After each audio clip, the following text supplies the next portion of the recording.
Oh, son of a bitch. I just saw that this show will not be recorded on the back end. Damn it. Sousa, if you're listening, we got to make space on the back end. We have to erase old shows. It looks like we're so full on our StreamYard storage. Fuck, I hope this one records to YouTube. If this show gets banned, there'll be no proof. Oh, I guess we'll be on Rumble. Oh no, we're not even going to Rumble this morning. What a mess this morning is. Good morning, everyone. Good morning. Caleb or Sousa, if you're listening, we got to go on the back end on StreamYard and just erase a ton of stuff. There's so much good stuff on that back end. We just need to download it. I mean, I guess we have backups all over the places that we stream to: Twitter, Facebook, Twitch, Rumble. I got an interesting text just now. Very interesting. You know, what's interesting about it is that someone was saying that this is what someone said to me. They said, I think it's okay to read this online. I'm not going to say who sent it to me, but it says, Sevan, if you've heard 22 specific people have been fired, which I did by name, I got the same number from someone else, and that really is 20%. So I don't know how many people they had working there, but I think that they had more. I think they had more than 100 people working there. I think another 20 got fired that I don't know their names, or I don't know who they are. But what's crazy about that is then the person goes on to write, crazy to think that if your media team between employees and contractors was 100, and that there's only 100 people working there now. Yeah, that's true, which shows you how different the companies are. But the real big difference is, like I said before, like I said yesterday, you have to understand that this used to be a company that was on a mission to do something, like, for instance, stop the killing of whales. And now it's a company that's trying to make money with the image that they are trying to stop the killing of whales. Two totally fucking different things. And that's not a dig. That's just the facts. That's how I see them. I think I'm 99% correct about that. But I'm open. I'm not completely closed-minded. Another thing that I found fascinating yesterday was someone in the comments mentioned that their former head of DEI had said in a meeting that I was a man full of hatred.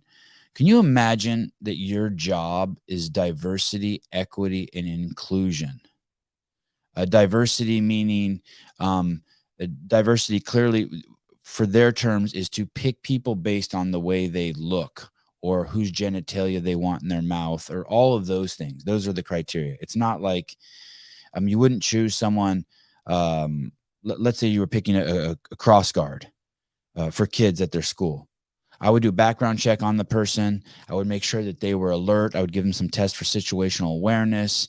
I would make sure that they knew maybe some basic first aid, that they were strong enough to hold a sign up for, would test their strength for one arm hold. The whole, have they had any, do they have kids themselves? What's their experience in that neighborhood and understanding the traffic there? All sorts of shit like that, right?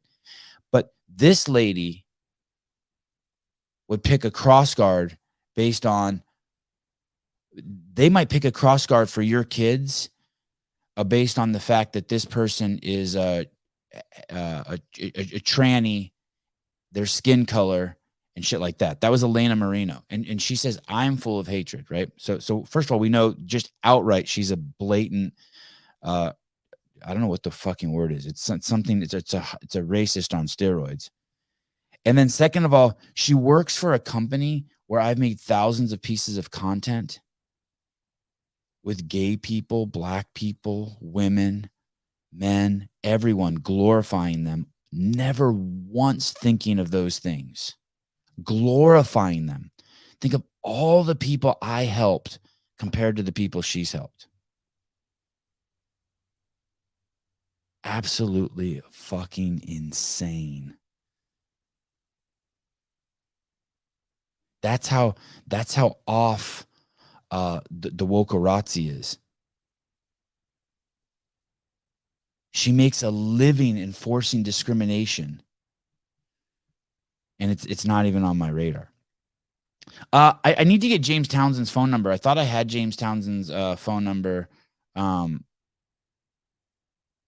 And and I don't have it in my phone. So if anyone could DM it to me, I want to ask him about that post he made yesterday. I really want to go off on it. The comments in there, you want to see just a bunch of fucking racist people. Look at the comments in that fucking post. Holy shit. I want to go off on it right now, but I want to wait till James is in here and hear his perspective. I think we have like totally different perspectives on what happened there. I don't think James once says in the post that he thinks that those people called on him because of his skin color. But let me just say this. No one thinks that black people are involved in child trafficking. That's a European men exclusive when we think of who's doing child trafficking, with the sprinkle of Latinos from south of the border. I think there's people. Oh man, you got to see this. What people in there are writing. They just jump to the conclusion that the cops. James Townsend's black. There's people in there who jump to the conclusion that he was called on because he was black. I'd call on him for that fucking Escalade before it was like no one thinks that you're fucking stealing children if you're black. Sorry. And the fact that people are jumping to that conclusion and then like they're just screaming how fucking racist they are, how they walk around and think like that. It's crazy.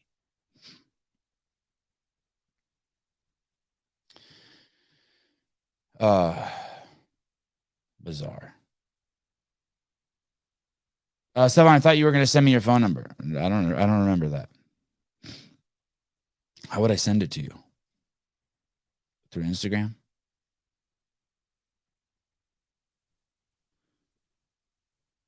If the cops arrest someone and you walk up to them, if let's say the cops arrest one of your friends, and then you walk up to him and say, hey, they just arrested you because you're black. And you have zero evidence of that. Do you know what that says about yourself? Do you know what you just said? You just fucking admitted that you arrest people. You think that black people should be arrested. There's no ifs, ands, or buts about it. You just said that. There's no other way that could have gotten in. There's no other way that could have gotten to your mind. If you didn't see a piece of paper that was like from the head of the police department, arrest all black people. If you have no evidence of that, then you basically just outed yourself as being the racist. I know some people have trouble because they can't see their thoughts. They have trouble seeing where their thoughts come from. So they even trick themselves. They think they're being nice. But you're not. You're outing yourself. You're outing yourself. It's fucking a trip. That's Candace Owens' whole shtick, by the way. She knows that. And that was Malcolm X's whole thing at the end of his life. He finally fucking realized it. Oh, shit. And not only that, when those people write in the comments to James, oh shit, that happened to you because you're black. Do you know what they're doing? They're not only letting you know that they're racist, but they're also insisting that you see the world that way. And that's the virtue signaling component. That's the subtle bullying. Make sure that as a black man, you see yourself as the victim. That's what they're demanding that. Melissa Odier, Sevan, you've got to drop the Craig Ritchie look. That little bun is awful. Thank you.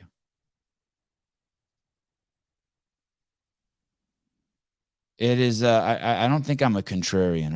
I just understand how your brain works. I just understand how the brain works. All David Weed, what Melissa said. I'm just all the brains just work the same. Everyone's brain, it's the same mechanism. There's just one. They all work the same way. There's no wood chipper where you throw someone in and they don't get killed. It's all the same mechanism.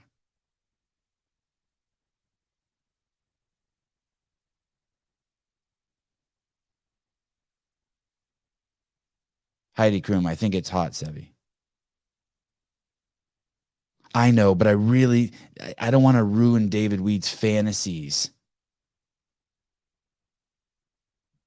I don't want to ruin Heidi. I don't want to ruin David's fantasies.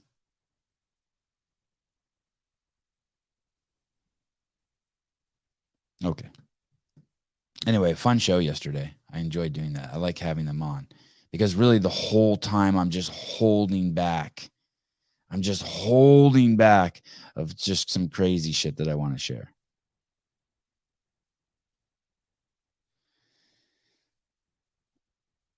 Yeah, you're always welcome to cheer me up. I just woke up. I mean, I didn't just wake up. I woke up an hour and 14 minutes ago.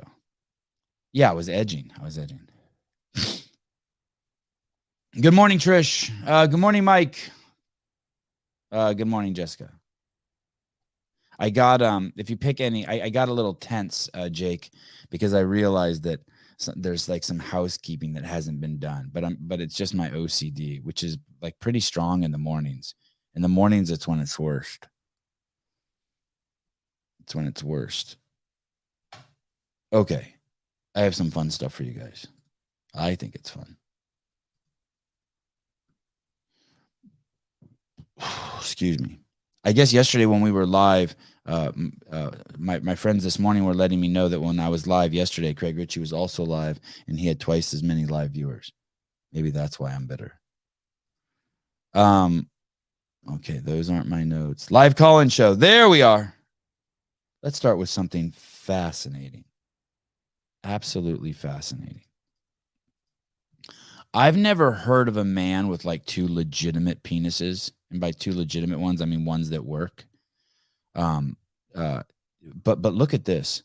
The Daily Mail by Emily Craig, senior health reporter.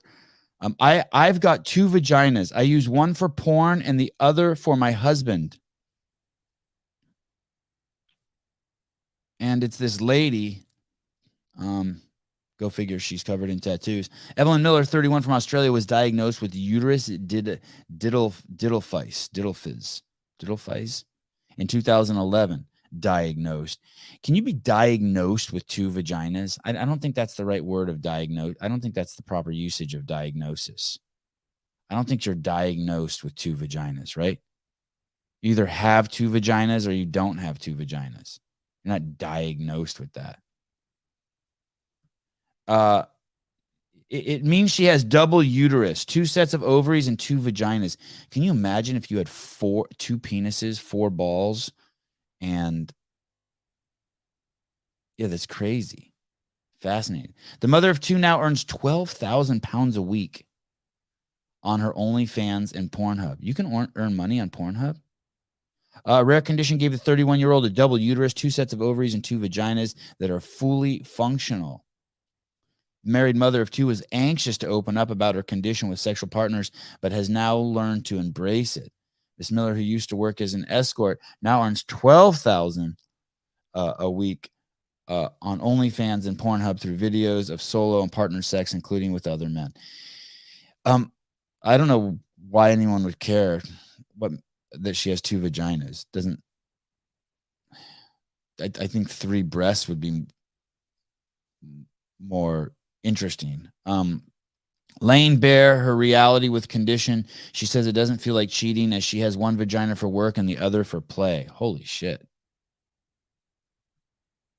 Yeah, two penises, but one always stays flaccid. Sean Lenderman you have two penises, but one always stays flaccid.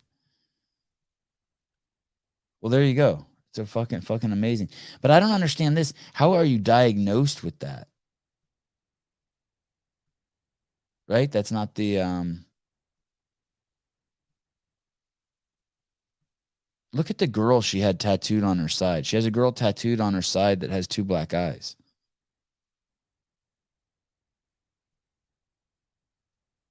Anyway. I don't think honestly, from people from the outside world, those of us who aren't on OnlyFans or don't do porn or don't do escort services or all that, I don't think like we draw a big distinction between those jobs. Like if you used to be an escort and now you're on OnlyFans or you're on Pornhub, like for those of us from the outside world, that's all kind of the same thing. It's like stripping and prostitution. I don't think most of us I don't think there, like for me, it's just, there's no distinction. For me, it's like there's sheriff and there's police and there's state trooper. And like, to me, it's all the same. You have a gun and you give tickets and you're supposed to keep people like George Floyd off the streets. So I think what Jay Hart, I'm gonna have to research this. Research what? Yeah, troopers are gonna troop. Yeah, thank you. Okay. All right, so I think that starts the morning off strong. I apologize. I feel bad. I feel when Jake said you feel like you have to cheer me up, I feel like I came in with some low energy. That's not what I want to do. That's not what I want to do. I don't want you guys to feel like you need to do anything for me. I'm here to do something for you. This next clip is one of the things that bothers me about the word equity. I do think that I'm better than some people, a lot of people. And what do I mean by better? I don't mean better looking. I don't mean smarter. I don't mean more talented. I don't mean more capable. I just mean one simple thing, that my contribution to humanity is greater than theirs. That I leave rooms that I enter cleaner than when I left. That I do when I'm walking around in public, I'm staying in my lane. That I add value to where I go.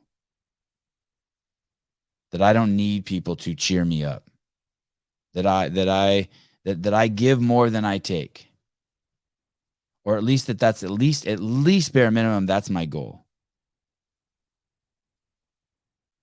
And in that regard, I do think I'm better than a lot of people.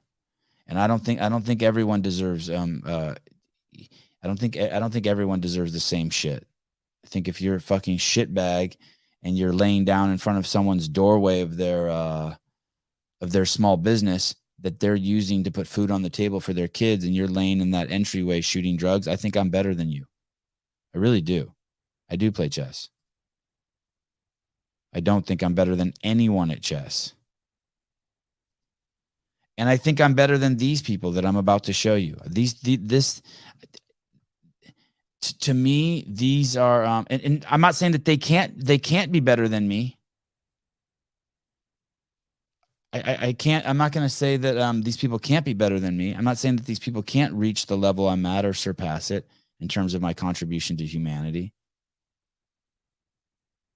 But in the current state of things, I'm better than these people. This is a despicable showing of life, I think.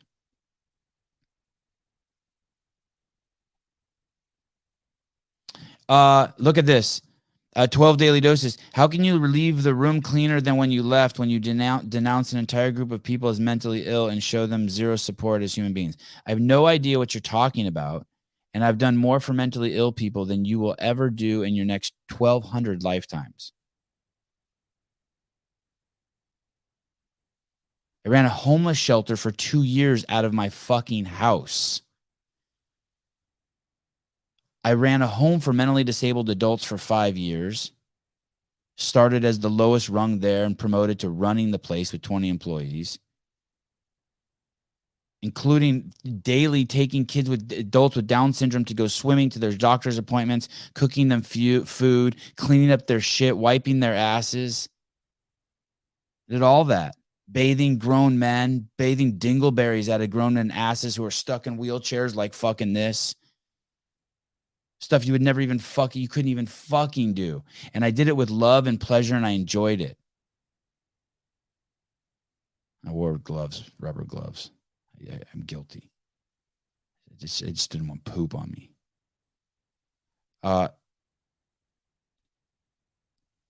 Yeah, you have fucking no fucking idea what the fuck you're talking about. You're a fucking moron. Get the fuck out of here. Fucking cunt. Okay, so look at these people. Look at these people. Are not the father. This guy's excited. This guy is on TV and he's excited. Thank you, Olivia. Thank you. Yeah. He helped retards, bro. Yes, thank you. I appreciate it. And that should be a great shirt. I helped retards. I think I lost a little fucking brain capacity working. Like you're just surrounded by retards all day and you get a little dumber. It's like if you're around smart people all the time, you get a little smarter. These people are excited. You guys are telling me about this show, right? Where they announced when it comes to 2-year-old Serenity, Alfonso, you are not.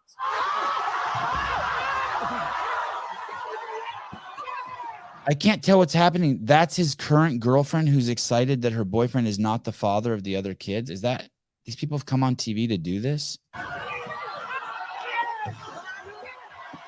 This is amazing. In the case of 4-month-old Royal, Harold. Look at, they're celebrating that he's not the father of this fucking 4-month-old child. You are not.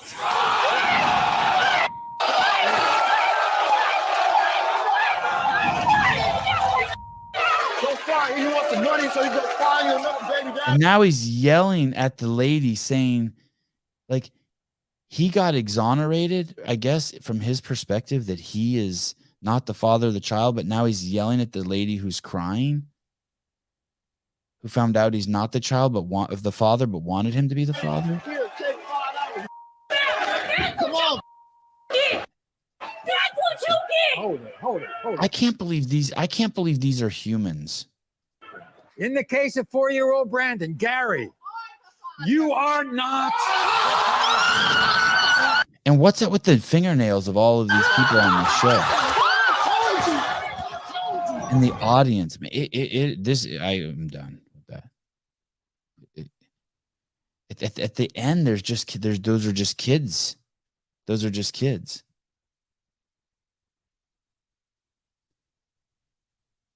Yeah, being a parent's not like that at all. There's no selfishness. I was thinking about this the other day about the difference. I have a lot of friends, and I see the husband and wife. Basically, they keep score of who's taking care of the kids, right? So that I'll hear the father say, "Hey, I was just home with the kids all day, and now can you watch them so I can go watch the football game?" Or I'll hear the mother say, "Hey, I was with the kids all day, and now I want to go work out. Can you watch them?" And they're keeping this tally, and the kids become this component in their life that if you put in the time with the kids, then you get rewarded to do something else. And there's always like this weird tension there with those families that are doing that. So Adam Blakesley, Sevan, if you were on Maury Povich, you'd have your nails done too. Oh, I understand. Like if I was going to a wedding, I'd wear a tux. All right. Yeah, I'd get my fucking man bun tightened up a little bit. Okay. Fair enough. Thank you for giving me perspective on that. So this, my wife and I don't do that. My wife and I've never felt that from my wife. My wife and I are in a different kind of competition. I want to do more. So like last night, right before I did the podcast, like an hour before, my wife said something. She's like, "Ooh, I'm pooped," or something. I can't remember. She'd had a long day. And I go, "Hey, I can cancel the podcast and stay with the kids." Like we compete to see who can do the most with the kids. We're never keeping score for who can get, okay, I watched them on Saturday and Sunday this week, so next weekend I can go away with my friends to Las Vegas. Can you watch the kids? We don't fucking we never do that. That's not what parenting's about. Now, granted, yes, one thing I've learned is sometimes you really do need space from your kids and you might not realize it. And I've been in that position. I'm in that position all the time. Every time I get space from my kids, I'm like, wow, this is fucking amazing. I really like being alone. But I never hold that against my fucking, I want to win the competition with my wife who did the most for their kids. Yeah, Jake Chapman, I can't stand being away from my kids. I can't stand it either. Can't stand it. But you've seen it, right, Jake? You know what I'm talking about. Those parents who are like, it's always those kids have become, they're everywhere. Those kids have become, okay, I watch them now. So now I'm going to go, I get an hour to go play tennis. It's like, dude, if you're the fucking father and your wife wants to fucking go play tennis and you have to take care of the kids, you should be happy. Your wife's getting fit, she's getting happy, and you got the kids. If you're not in that, then you can trick yourself, rework your reality, rethink that shit, rework it. Mike McCaskey, when you've raised 5 kids as long as I have, you'll love the free time. Yeah, I hear you. And that is one thing I realize. Whenever there are times like where my mom just takes them and all 3 kids are gone, I'm like, whoa, this is dope. Jake Chapman, my wife and I acknowledge when each other needs to have our own space and politely tell each other to go and have a coffee or to the gym. Yeah, totally. I agree with that too. Karn Thompson, love you, Sevi. You've always been the most incredible and consistent dad. Well, thanks. Try to be good. Try to be a good husband too.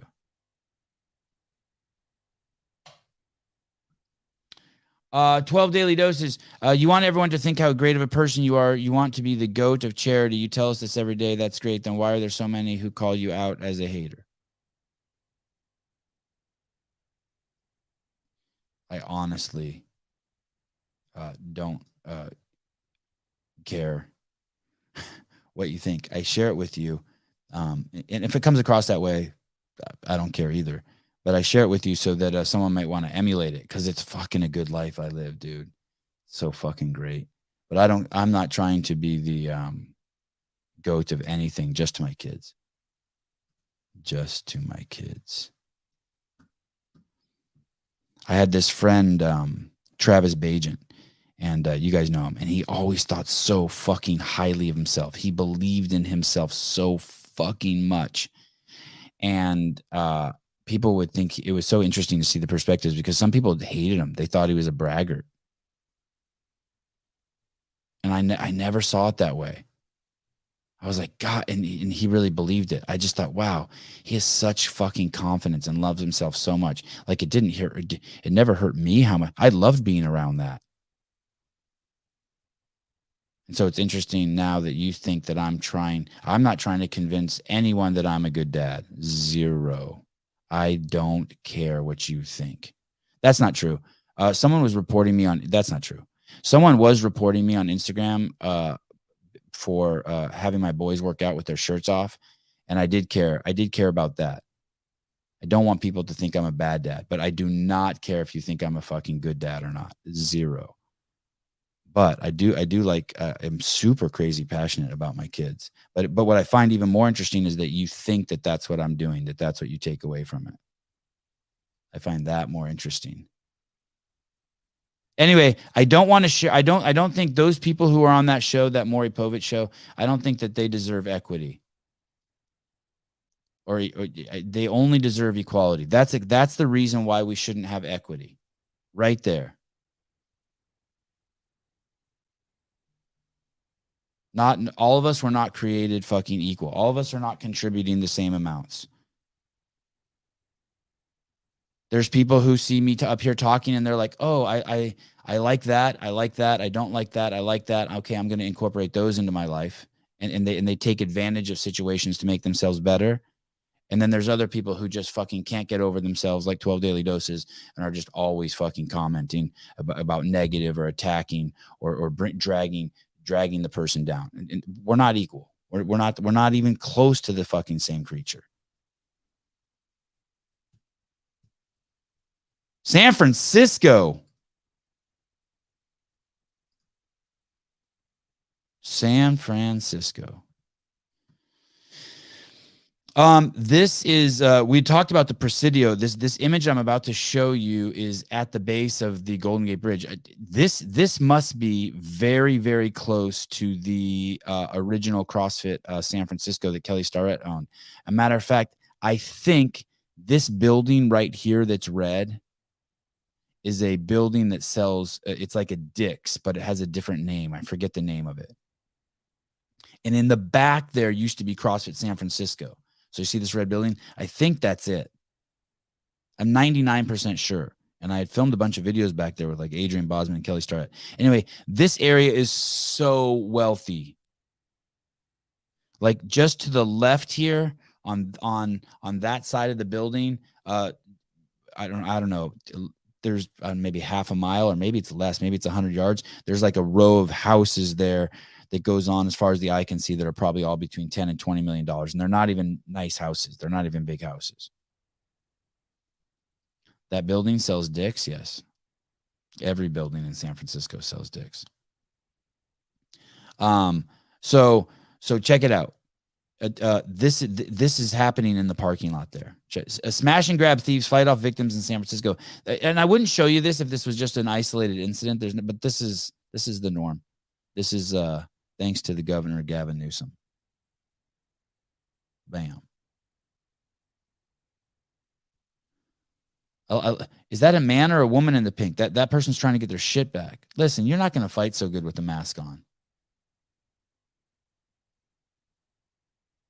So the two people in the hoodies, I can't tell if they're men or women, but one's in a black sweater and one's in a white sweater. They basically are just breaking into people's cars and stealing their shit. And then people in the parking lot are trying to stop them. Wow.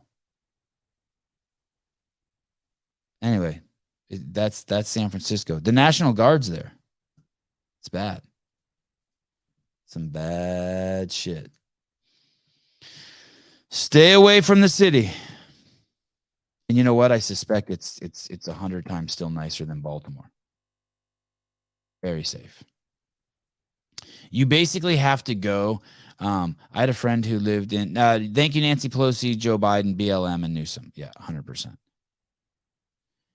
I had a friend who lived in Brazil for a while, and he said you would go in the streets of, I think it was Sao Paulo, and basically when you would go there out in the streets at night, you basically wouldn't take anything with you, because literally packs of young boys would walk up to you and start putting their hands in your pockets, like your front pockets, your back pockets, your jacket pockets, looking for anything to steal, and you couldn't do anything.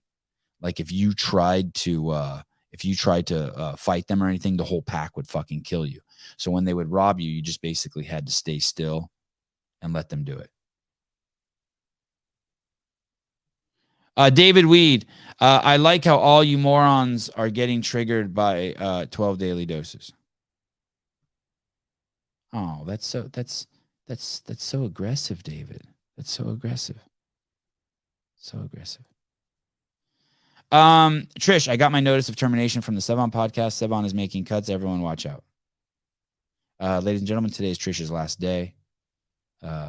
Thank you, Trish, for your service. It pains me deeply to let you go. I know these times can be difficult. Okay.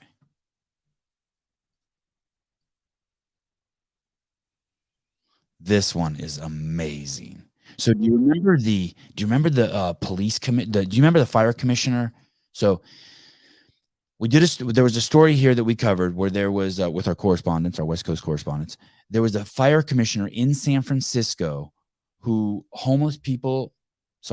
drug addicts were sleeping on his mom's porch, and he called the cops half dozen times, and at least a half dozen times, and the police never came.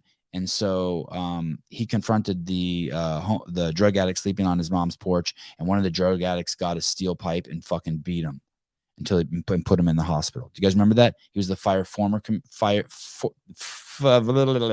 he was the former fire commissioner of San Francisco. The former fire commissioner of San Francisco got the shit beat out of him with a steel pipe. You guys remember this? And the reason why he got the shit beat out of him, we were told, was because he confronted some drug addicts who were sleeping on his mom's porch in San Francisco. You guys remember all this? Ring a bell? Watch this story. I'm very curious. This is going to divide the group. This is for sure surely going to divide the group. Ooh, I almost played it without putting it on the screen. Here we go. Tonight, another brutal attack in San Francisco, causing an uproar, with videos released pointing blame at both men. A homeless man swinging what appears to be a metal bar at a former fire commissioner, Don Carminani, leading to 3 felony charges. 2 video clips released by Carminani's attorney appear to show him lifting his hands to protect himself from a man identified as Garrett Allen Doty, who is homeless. The second video from before. Who was filming that? Who was filming that? Yeah, right? Right? Why didn't you just go out and tackle that dude from the back? Here we go. Before the attack appears to show Doty pulling a metal bar from the trash and swinging. Carminani's attorney says he was beaten and chased for 2 city blocks, leaving him with serious head injuries and a fractured jaw. But there may be more to the story. Doty's public defender released 2 videos prosecutors turned over as part of evidence, one appearing to show Carminani approaching Doty and spraying him. Doty's defense lawyer saying this instigated the altercation and cited a third-party witness saying Carminani threatened Doty. Along with the video, Doty's defense also released evidence of 8 separate incidents of bear spray attacks against homeless people in the neighborhood over the last 2 years. Okay, so there's footage of a guy who looks like the fire commissioners spraying bear spray on the drug addicts with all their shit laid out on the sidewalk. What's funny is they never mentioned that he called the cops a half dozen times to get the drug addicts off his mom's porch. They never mentioned that. Including this one from November 2021.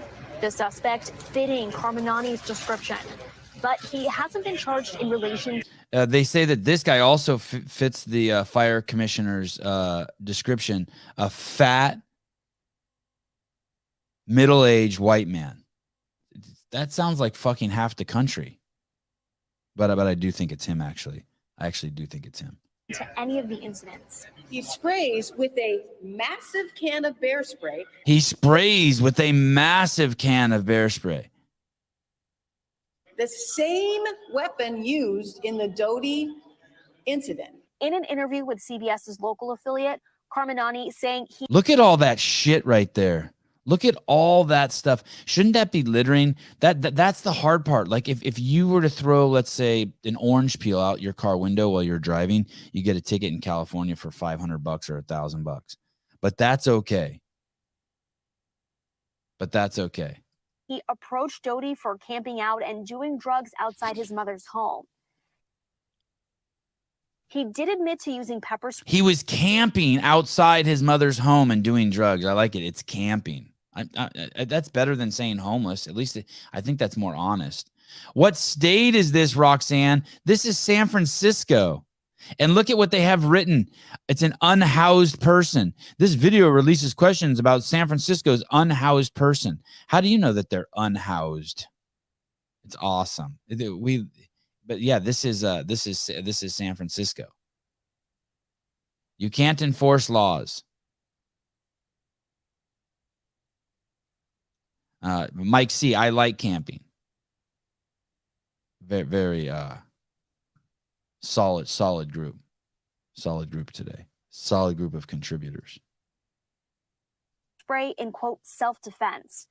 Also saying he was informed by his attorneys he might be facing charges himself. According to NBC Bay Area, Carminani's attorneys strongly deny their client being involved in any prior incidents. He's missed his last 2 court appearances, his lawyers citing the, quote, severity of his injuries, leading to... Hey, you know what's crazy about that guy? That guy looked like he was kind of retarded before the incident.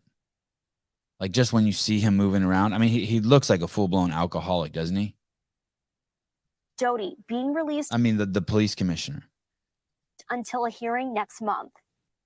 Maya Eaglin joins us now in studio. So, Maya, there's obviously a lot to this story, but there was also some reporting that the DA in San Francisco may eventually drop the charges against the man who had the metal bar. Right. So Doty's attorneys are saying that he used that metal bar in self-defense, but the DA put out a statement saying that they're going to continue pressing charges here and use every power possible. So I guess that's the question. If you spray someone with bear spray, and then, I don't know, like you see them like a month later, can you just walk up to them and beat them with a fucking steel pipe? To hold violent offenders accountable. We also know that Doty's been served with a criminal protective order and will have to stay 100 yards away from both the crime scene and the former fire commissioner. Tom? Unreal. Hey, dude, I think that if you sleep on some dude's mom's porch and you're a drug addict, I don't know.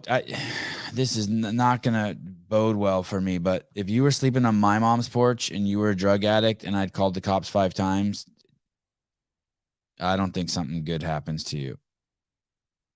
Yash with some interesting advice or comment. Bear spray is illegal in the UK. You guys don't have bears though, right? Jeremy Eat World, moral of the story, lib policies don't work. Trish, all porches are someone's mom's porches. That's the movement for 2025. I always grab a metal pipe and then continue to follow someone with it to protect myself. Yeah, that's a good point too. That's Molly there just listening to words. Do you see that, people? She picked up on the fact that the guy was supposedly protecting himself. They were portraying it that way, but he was fucking following the fat dude and beating him. It's crazy. We can't just spray someone on the streets. What about a drug addict who's smoking a crack pipe and the smoke from the crack pipe is wafting into your mother's house, and that's been happening for 5 or 6 hours, and let's say she's even got a little contact high. Are you allowed to then go out, and the cops haven't come? Are you allowed to go out there and spray them with bug spray? Yeah, bug spray, bear spray to get them so that you don't have to breathe in crack. Christine Young, self-defense, chasing someone for 2 blocks.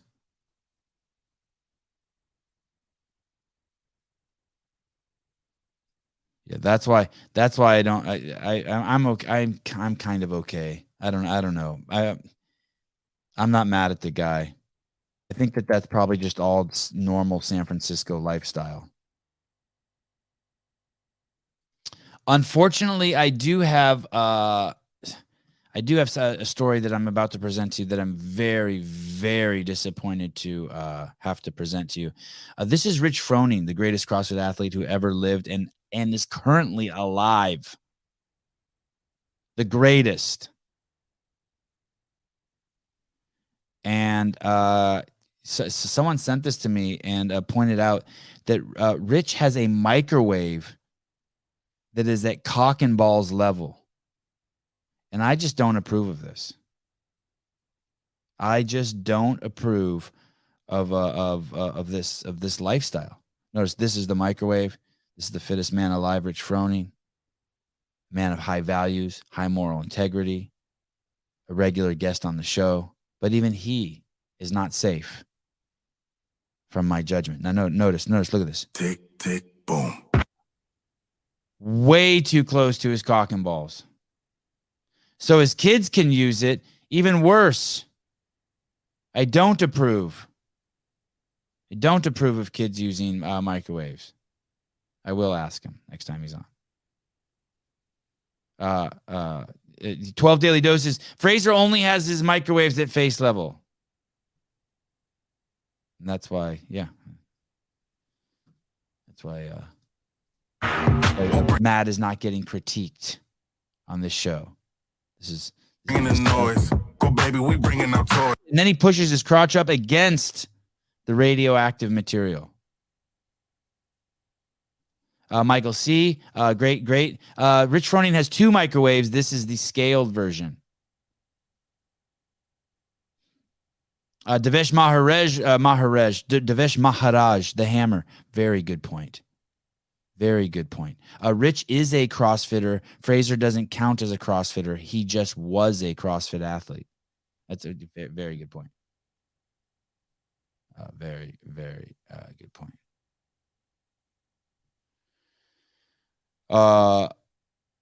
Where is the comment that?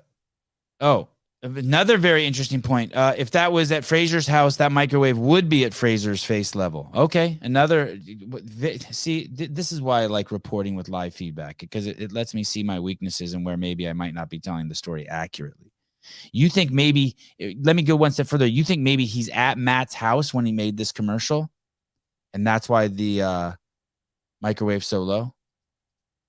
Separate me from the boy. Oh, I apologize. I'm gonna need to rework this story. I apologize. This story is premature. I had no business judging Rich for this. Yeah, I don't even know if we're at his house. This needs to be reworked. Okay. Good, great speculation. I will call Matt and Rich today and find out if that's actually at Matt's house. Dan Guerrero, Sevan, tell us how microwaves work and how they're dangerous. I don't know how they work. I don't know how wood chippers work either. I don't know how police officers work. I don't know how fast-moving rivers work. But I have some discernment and some observations.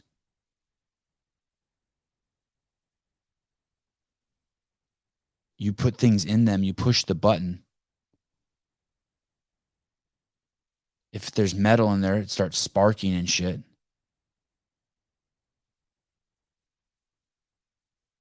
I know that when everything in there's fucking hot except the walls of the fucking microwave. I know that I can't feel any heat or see any heat when I open the door. Maybe it's just, I don't know, it's magic. It's magic. I have no idea how microwaves work. Zero.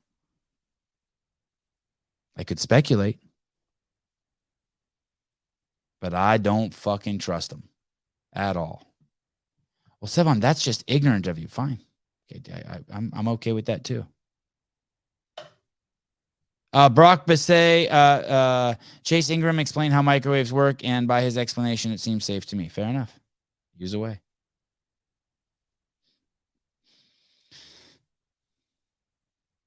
Fair enough. The logic here is if you don't know how it works, then it's safe. Sorry, I'm not going with that. I'm going to go with it's not safe because I don't understand exactly how it works. Oh, no wonder. They vibrate the water molecules essentially. So it's a giant woofer. It's a giant woofer. It's a woofer.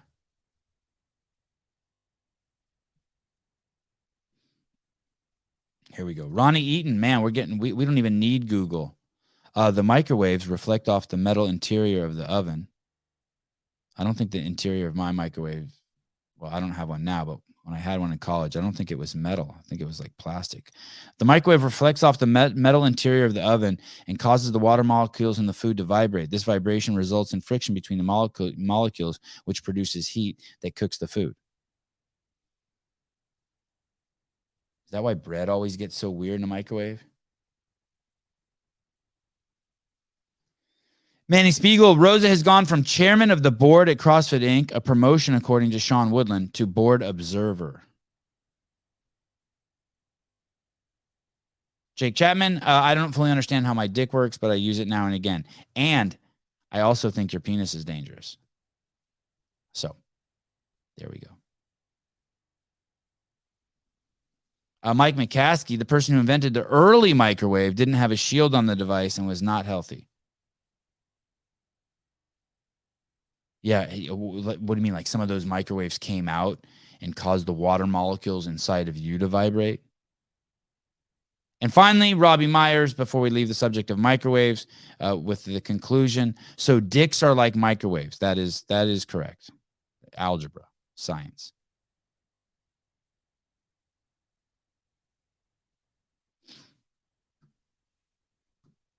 Science. Okay. Rich Froning, you're off the hook for having a microwave at cock and balls level. We need more information. And some people are even proposing that the microwave is actually safe and could actually warm your penis up, which might not be a bad thing. I'm open to all of it. That was a Was glad. See, this show is to educate me, not to educate you. I came in stupid this morning. You guys had to school me. You guys actually, you know what this is? This show is a participatory event where you guys make me smarter. And I appreciate that.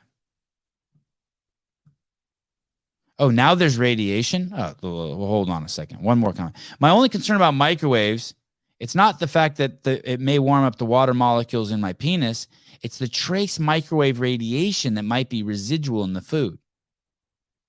But there is no radiation in the food. It just shakes it. It just shakes it like a woofer. It's just a giant woofer. Remember, it just shakes it.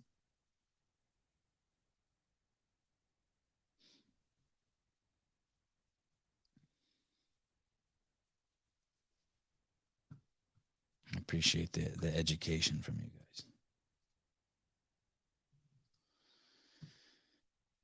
Now, there is a presupposition in this piece that we can discuss if you would like. The presupposition is that for some reason socialism is bad. And here we go. To be here, I want to address something Tom just said, which is, in fact, that woke is supposed to advance equity in Europe. So here's the definition of equity, and see if it sounds like a definition of anything else you've ever heard of. The definition of equity comes from the public administration literature, and the definition is an administered political economy in which shares are adjusted so that citizens are made equal. Does that sound like anything you've heard of before? Like socialism?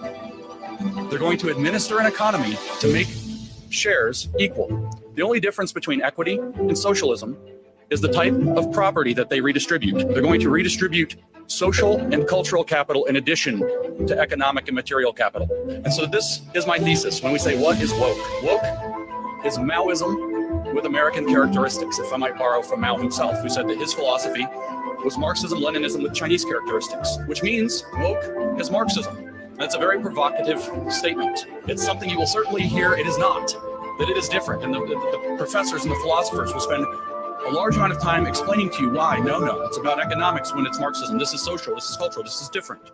It's not different. I'm glad to be here. It is not different. It is not different. You want to live in a prison cell? That's what it's going to be like.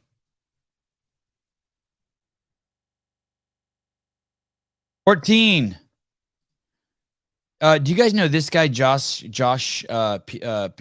Pearrett? Let me pull up his he's the Fluffy Duck guy. Do you guys know this guy? This is a fucking big account, actually. Look at this. Let me see if I can. He has 122,000 followers. Josh Pert, like an expert, but Josh Pirtle. He's an expert on Joshes. Fluffy Duck. He's a 6-time CrossFit regional athlete, 2-time CrossFit Games attendee. Oh, attendee of the attendee. Okay. CEO and founder of Fluffy Duck. Look at, didn't we feature this guy too?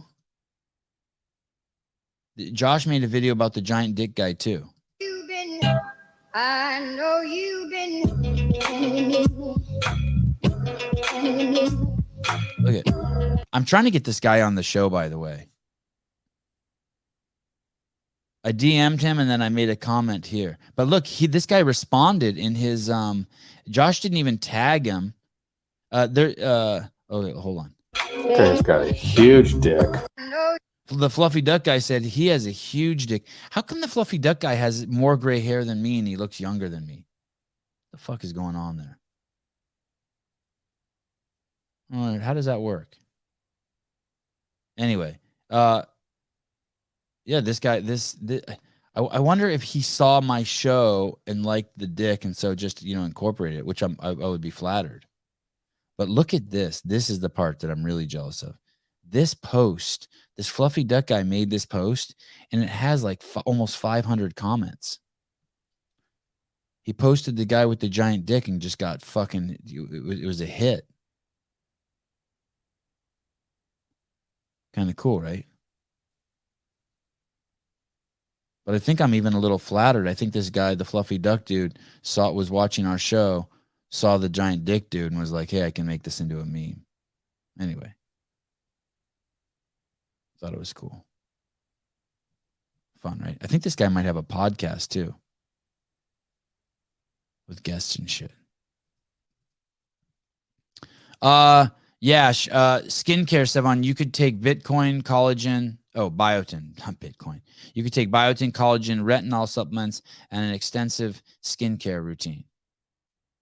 Oh, fuck that. Thank you, though. I appreciate it.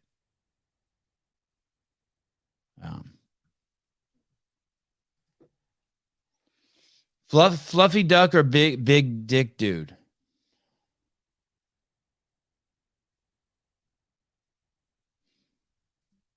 I remember him trying to get on your show one time and you shut it down.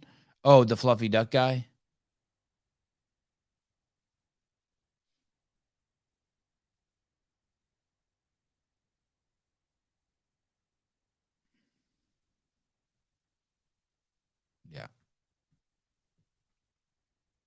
Yeah. Yep. What's this? Anyone taking NMN? I don't know what that is.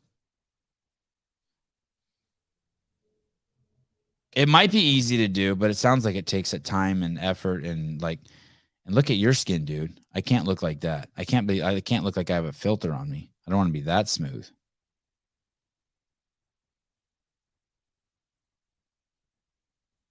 Yeah, I don't want my skin to look like that. I don't want my skin to look like I'm not human. I just want to look like I'm fine with my skin. I'm sorry I opened the subject. I'm fine with my skin. I don't want to start looking like some of these people look like they're fucking made of porcelain. I do not want to look like that. Never mind. Forget I opened that door. Talk to me. Tell me ways on how I can fix my back. There's no fucking way. I don't want to look like porcelain. I look like a fucking weirdo. Anyway, the big dick gets a lot of comments. A lot. That like a ton of comments. And I thought that was good. Boy, we put up a video that's a sub clip. I should pull it up. We put up a sub clip of who's better at CrossFit, who's the best CrossFitter, Matt Fraser, Rich Froning, and holy shit, that really fucking stirred the pot. People really like that. People get really aggressive. Really aggressive. The group that wants to defend Matt is very aggressive. Very, very aggressive. Okay. Here we go. This, like, I know that joke is dicey, whatever. And I had a very good friend, another female comedian. She told me, maybe don't do the joke. It can be construed as offensive to women, right? And I said, well, but you do jokes about being Italian, right? And she goes, well, my mom's Italian. I'm half Italian. I can do the jokes. And I said, well, my mom's a woman. I'm half woman. I can do the jokes. She goes, that is not how it works at all. You're being totally irrational. I said, yeah, that's my half woman side. Thank you, ladies. Like, I know. Thank you, ladies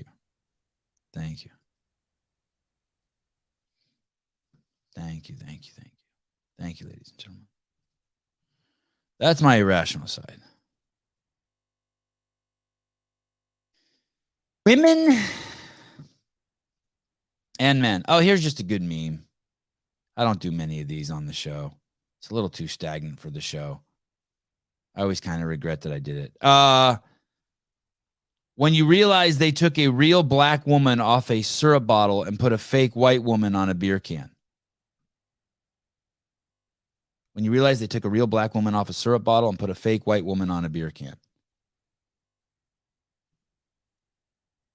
Democrats. Fuck, man, we live with fucking really dumb people. Beyond dumb. I came across this Instagram account yesterday. I thought this was pretty interesting. I'm not even sure what's going on here. How does this Instagram account even work? It's called the Sevanistas. And so these are all people who listen to the show, but these are clips of them working out. These are all collabs. Look how yoked this dude is. Is that what this is? Let's look at it. This is G's Louise. Wow, 185 squat clean. Like it's nothing. Wow, 255. Holy shit, dude. Wow. If you look closely, you can see his hog in his pants. 255 again. Wow. I like it. Catch it a little high too, and then lower into it. Fuck. Just to show you how strong he is. Crazy. Okay. Anyway. Sevan, Sevanistas. Sevanistas. It was in my search bar. Pretty cool. Yeah, that's good, right, Mason? That's awesome. Heidi Kroom, I am salty because I just worked out and because Sevanistas never share my stuff. Fair enough. G, slanging the meat. Yeah, definitely slanging the meat.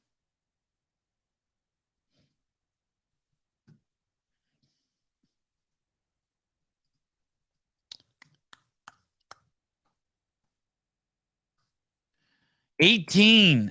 I would like to present to you the newest theme of the Sevan podcast, and I want to thank Meredith Root for it. The patriarchy. The patriarchy has spoken. Casey from Instagram says, my boyfriend was slow cooking ribs, and I guess they were done in the middle of the night. So this man wakes me up at 3 a.m. and goes, quote, here, babe, I brought you a rib. So we sat in bed and we ate ribs. I found my soulmate. And then he tried to finger me. Patriarchy. God, I fucking love the internet. This is man right here. I mean, she really, and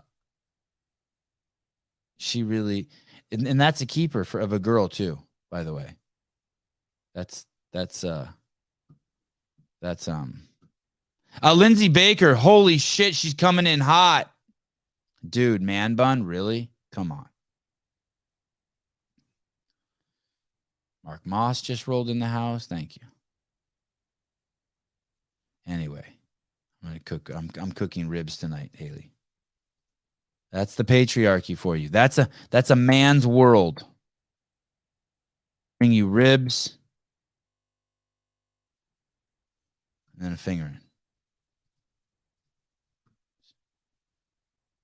I think it's actually kind of nice. This is crazy. I feel like I don't normally pull up just single screenshots like this, and then here's 3 in a row. An 18-year-old boy died when doctors tried to create a vagina for him using part of his colon.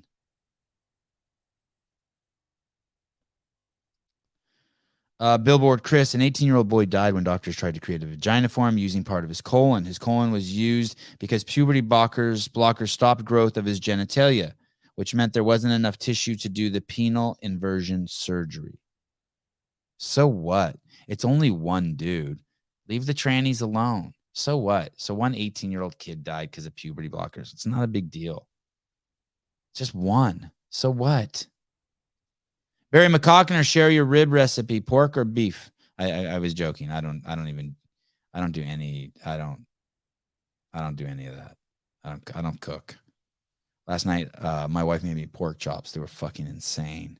Insane. She slow cooked pork chops and then peeled an avocado for me, sliced up an avocado. What else was in the bowl? And there was a little bit of rice in there. And then she poured the juice all over the rice. And the pork chops were just covered in salt and pepper. And then 2 huge pork chops, crazy fat on them.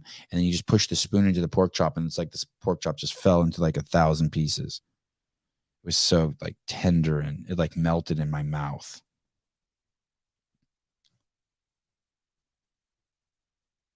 It was amazing. God. I love tender meat. And I know, as 12 Daily Doses would say, I'm showing off again. I'm letting you know that I eat the best food, and I have the best wife, and I have the best avocados. Dude, it's so simple, my wife said. It's so simple, dude, I think. It's crazy. Yeah. But it's like magical. And actually, you know what's crazy? You know what the greatest fucking compliment is? There's this cop I know, and his wife, and they have 2 kids. And when he's so excited when my wife cooks pork chops, and I get so excited that he's so excited.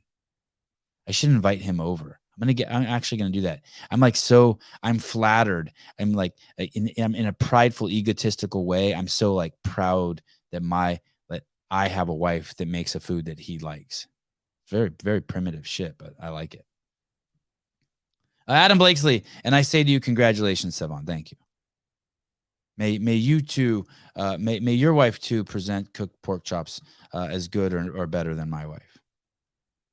I wish you.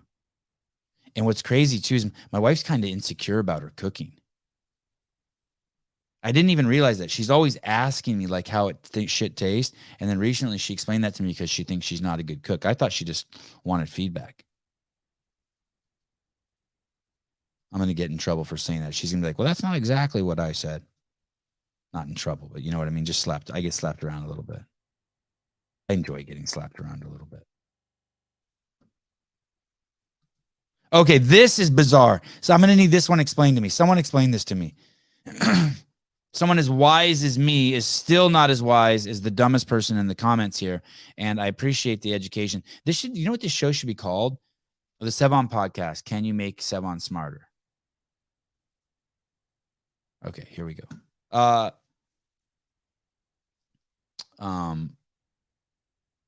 Okay. I don't understand.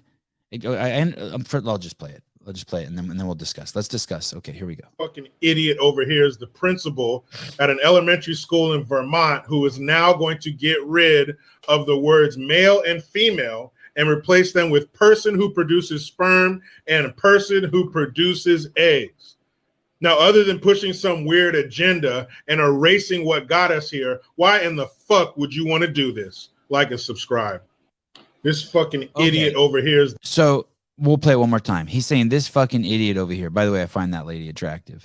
The principal at an elementary school in Vermont who is now going to get rid of the words male and female and replace them with person who produces sperm and person who produces eggs. So he's upset. What's his hat say? Good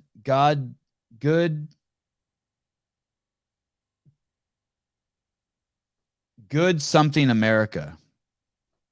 Good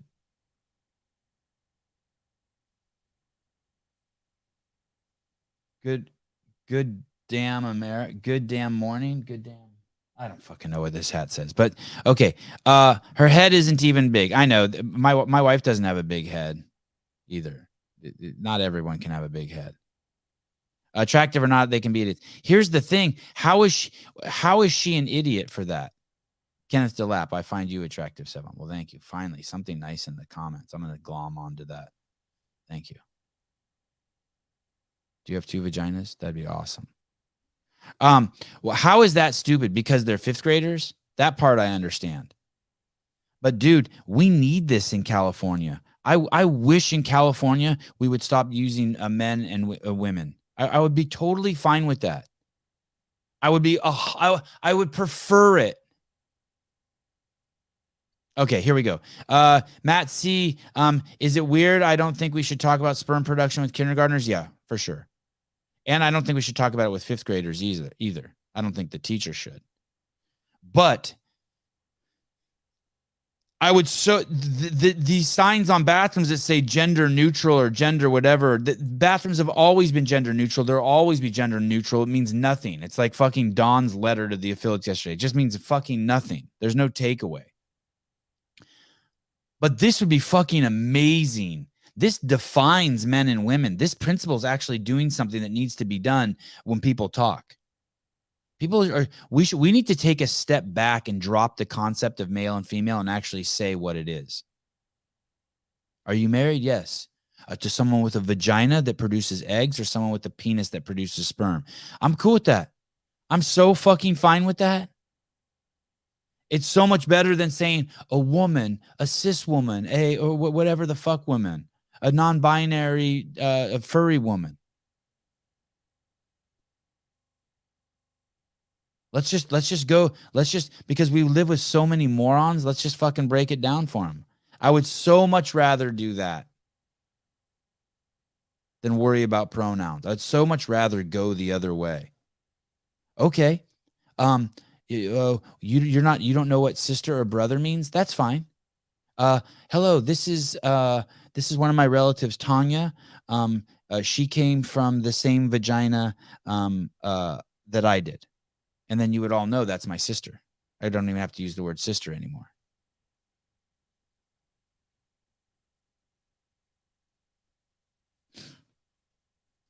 Scott Perkins. Thank you. It's a tough crowd today. Scott Perkins, Sevi, sorry I'm late, but you guys knocked it out of the park last night. You fuckers are taking over the CrossFit space. Thank you. I think we already have.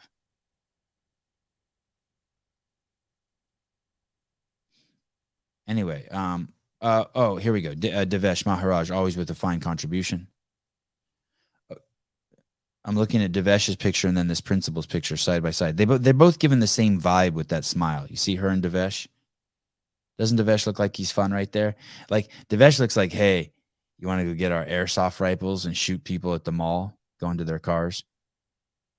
Like, you got a little, like, sinister, like, hey, you want to go light a bag of poop and then doorbell ditch people's houses? Looking a little fun, but sinister. What if you're a post-op person with a penis that produces eggs? Then you just got to say it. Now, look, I have a penis. I have a vagina that was turned into a penis, and I still produce eggs. You just say the whole thing. That's where we're at. It would be so much more honest than just forcing people to go in their heads and lying and these delusional realities people live in. If you put real definitions on gender, then people can't feel special or part of the woke culture because they can't identify as anything they choose. Yeah, they can't be mentally ill, you mean? That's called mentally ill, I think.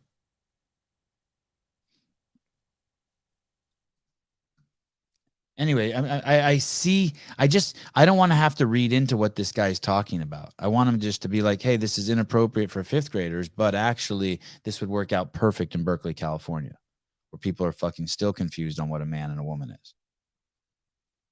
So there's that.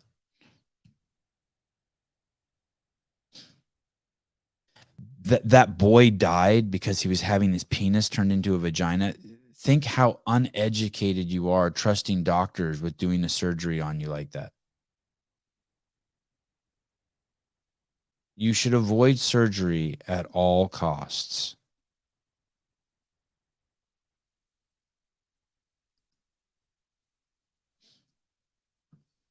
At all costs. Any kind. Should be your last resort.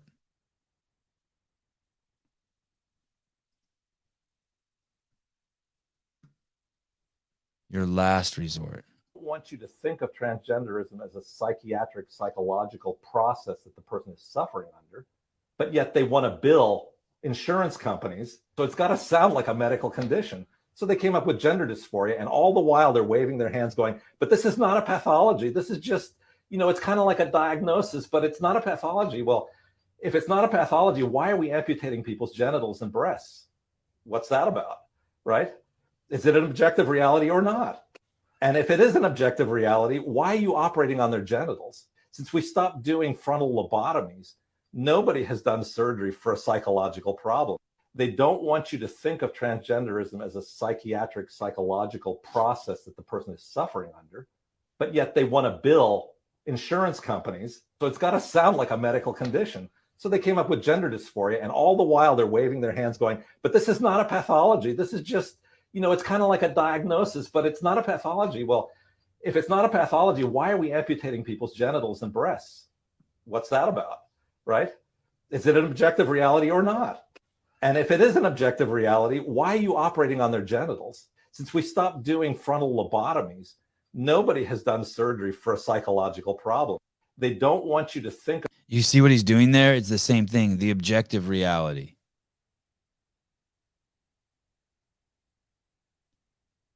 The objective reality is red doesn't mean stop. The objective reality is it doesn't matter how much you say you're a woman, you're not a woman if you have a penis and produce sperm. He's talking about the objective reality. The other side does not want to fucking talk about that. The other side. I don't know what We can see them and we can see us. They can't see us. And they're really, really fucking pissed.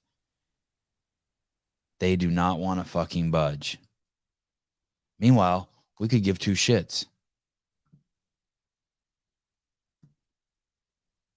Jake Chapman noticing that the guy is bald and using his best lib talk. This man is follically challenged. Absolutely amazing. Absolutely amazing.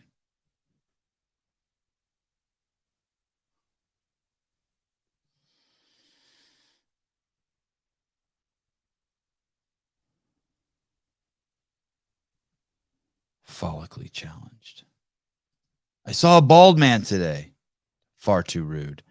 I saw a man who's follically challenged. I saw a homeless man today. Oh, far too rude. I saw, what are they called now? Household missing their household. What was it called? What was the thing that MSNBC or whatever they were using? Houseless. You can't be homeless. You're houseless. You're shelterless. What the fuck were they calling it now? They've changed it to.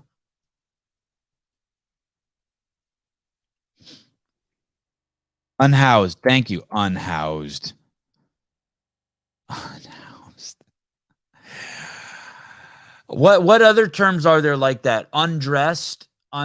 You're not, if you're naked, you're not undressed, are you? Isn't there like some sort of implication? Naked and undressed is the same thing, right? Naked, like you don't know if the person's always been naked, right? A baby's born naked. Maybe you've just always been. Undressed is like you got undressed. So unhoused means that you took the house off them, or they took the house off themselves. God, these people are fucking stupid. Unshowered. Oh, okay. Maybe I take back that those people are stupid. This unshowered. Honey, let's go. We're going to be late for our dinner. Okay, I need to take a shower. You haven't showered yet? You're unshowered? You're unshowered. Unfit. I'm not even sure. Yeah, this is interesting, this whole thing. Now, undocumented, I understand that. Undocumented. I understand this. Uninhibited. Uncircumcised. That one, I think, if you're circumcised, no, I'm uncircumcised. Might have to go to Google in a second. Unyashed. Yeah, there's some word fuckery going on here. Unaroused. So does that mean you were unaroused? Unemployed. Were you employed? What's the connotation? Unfucked. That one I approve of. Unfucked. Okay, here we go. Ronnie Eaton, thank you. Now we're getting to something. Here we go. Ronnie Eaton, unshowered is too lazy, just as unhousehold is to drug addict. I'm unshowered. He's unshowered. That guy's unshowered. Okay, the implication is that you're lazy and that you or like you have poor hygiene or something. And unhoused means that you're a drug addict. You're too lazy. You prioritize drugs over. No. Listen, Jake. These are the kind of things I was about to judge Jake for underpants because it totally doesn't work. But I shouldn't, because we're in a creative environment and we're trying to. You've stretched the bounds, and I appreciate it. I retract the criticism I was about to give you in my head. Mike McCaskey, unlawful. Unlucky. Oh, Heidi Kroom, dehoused. Wow. Dehoused. Yeah, that's what happened to the Japanese. They were dehoused by the Democrats. How about Jeffrey? How about unclusive? Unclusive. Okay.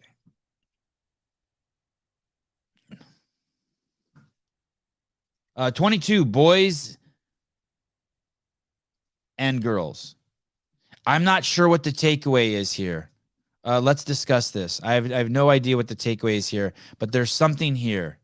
I'm telling you, there's something here. There is something here. This takes some twists and turns. You kind of got to listen closely. This takes some twists and turns. The punchline at the end is different. It wasn't going where I thought it was. 19, really? Show's over? Why? No. I just got started. I'm having fun. You think I'm losing some steam or something? What's going on? Why? No, I don't want it to be over yet. Okay, here we go. Watch this. I'm telling you, the end takes a little turn. You got to listen carefully. Listen to this guy. Lego did a study, which I always cite, and this is amazing. I don't think anybody's thought of it this way, but Lego was wondering why girls don't play with Lego toys. They're boys, but they're not really gender-based. They're just bricks. So why are little boys playing with Legos, but girls aren't? Why is that? So they got a study together. They got 2,500 kids, 1,250 boys, 1,250 girls, and their parents, and they put Lego figurines, let's just say a Batman Lego set, in front of these kids. And they just studied how these boys and girls played with their Lego toys to try to figure out what the missing problem was. Well, what's the missing piece? Well, the boys pick up a little Batman figurine, and they become Batman. That's the whole thing. Like they take on those traits. They imagine they're Batman, and that's how boys fantasize. That's how boys play. Meanwhile, the little girls pick up Batman, and Batman becomes them. They project themselves onto Batman, and suddenly Batman is acting like they are. Wow. Which is why Barbie is so popular. What's Barbie's personality? Who's Barbie? She's whoever the little girl who's playing with Barbie is. We were just talking about that yesterday. Boys pretend that they are He-Man, and girls pretend that Barbie is them. That's right. Yeah.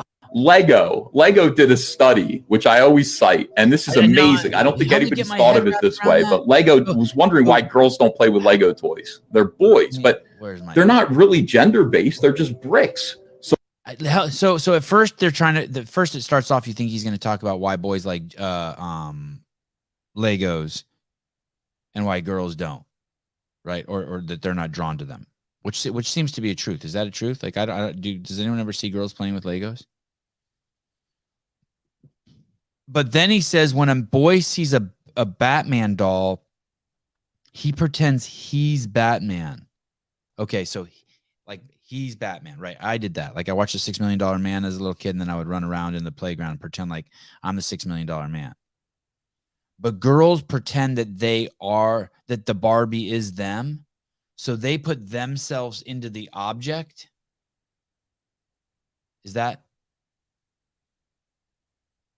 That's what it is? They put themselves into the object? And what are the implications of that? Jessica Valenzuela, I play with Legos and I have a Batmobile Lego set. Oh, interesting. I couldn't think of one time I've ever seen a woman playing with, I loved Legos. Holy shit, here we go. Well, and then Jacqueline Solkis, I loved Legos. Okay.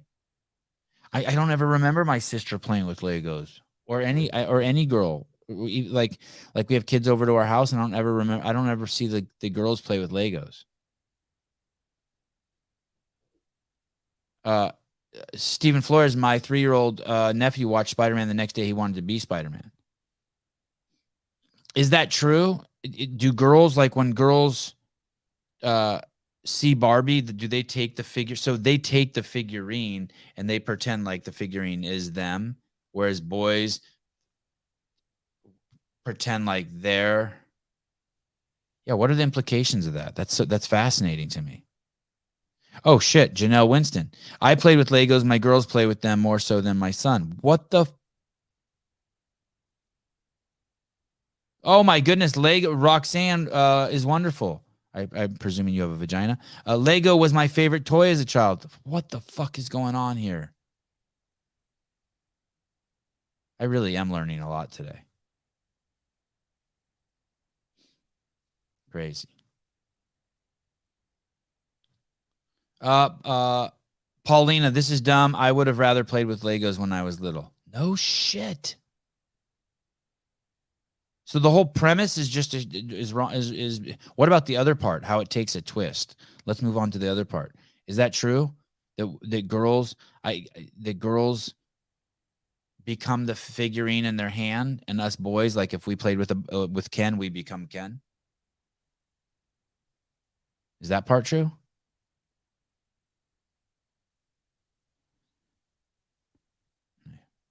We're not getting anywhere. But anyway, okay. Well, Legos for boys and girls. 12 daily doses. All 3 of my kids played with Legos, 2 girls and 1 boy. Stephen Flores, I never played with Legos. I was too busy outside playing sports and getting dirty.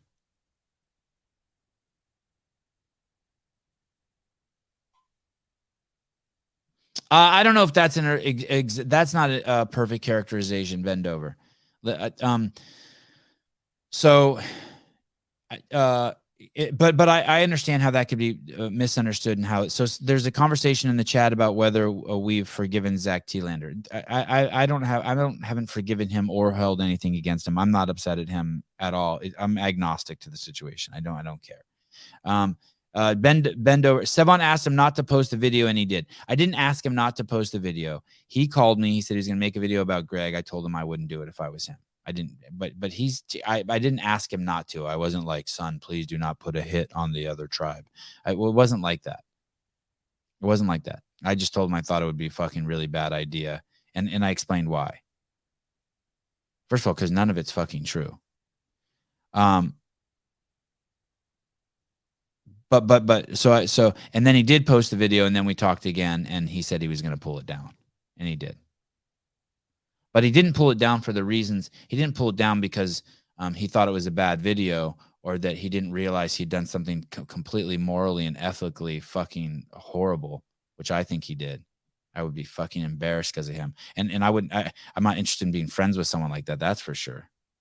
You don't need enemies if you have friends like that. You have to see if someone's you have to also see if someone's capable of doing that to someone else. Besides the fact that Greg's my dear friend, if someone's capable of the fact of doing that to someone else, you have to know that they're capable of doing that to you. You have to know that. I mean, that was fucking really not cool what he did. That's horrible. But and he lives with the guy who helped him justify it. I mean, I talked to them on the phone. They were justifying bad behavior. But and then he took it down because I think he was afraid, for whatever reason, that he might get sued. He saw the boogeyman. A lot of people saw the boogeyman. If you've never seen the boogeyman, or you don't know, not familiar with that term, I can explain it. But he saw the boogeyman, and he fucking pulled the video down. And the boogeyman can scare. Boogeyman's fucking scary. This video of T-Landers, is it worth watching? Jeremy, hi. I don't think it's not up. It's down. Oh, is it? Yeah. So did I really miss anything, or? Once again, for the 3,000th post, 12 Daily Doses says something that's just completely wrong. Look at this. Is all this guy is. It's just one massive presupposition after another. Look at what did really Greg say to you when he fired you? He didn't fire me. So the presupposition is what Greg said to you. Look, you made a presupposition on top of a presupposition. What did Greg say to you when he fired you? The presupposition is that he fired me and that he said something to me. And then another presupposition, got to be hard firing your buddy. I mean, God, dude. Hey, seriously, I mean this from the fucking bottom of my heart. If you are struggling with relationships in your life, I could help you. I don't know, man. He seems beyond that. No, I can help you. If you would talk to me on the phone, crap. If you, I don't want to help you unless you have like a problem. But if you ever are like, holy fuck, I can't figure out why I keep getting fired from jobs, or why my wife hates me, or anything, I could help you. I could help you catch your presuppositions, and your whole fucking life would change. Mm-hmm. Just so you know, if you're ever interested in that. Hey, he's helped me with the lipstick. He's not lying, 12 Daily. I could help you. So all you have to do is stop making presuppositions, and this heaviness will just go over. It will just lift from your life. Barry McCockner, we appreciate you, Sevan. That's all. Okay. For sure. We sure do. We sure do. 12 Daily Doses. I want to help you, brother. Trust me. Cool. Thank you. I appreciate it. Help yourself first, dude. How you doing? I'm good. But you know what I just saw? I could see out the window. I could see the fog rolled in. And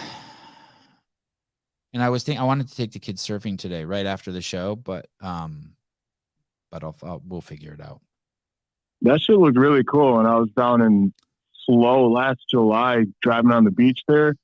That fog was pretty trippy. Yeah, not gonna lie. yeah, It was really cool. it comes in fucking thick. Yeah.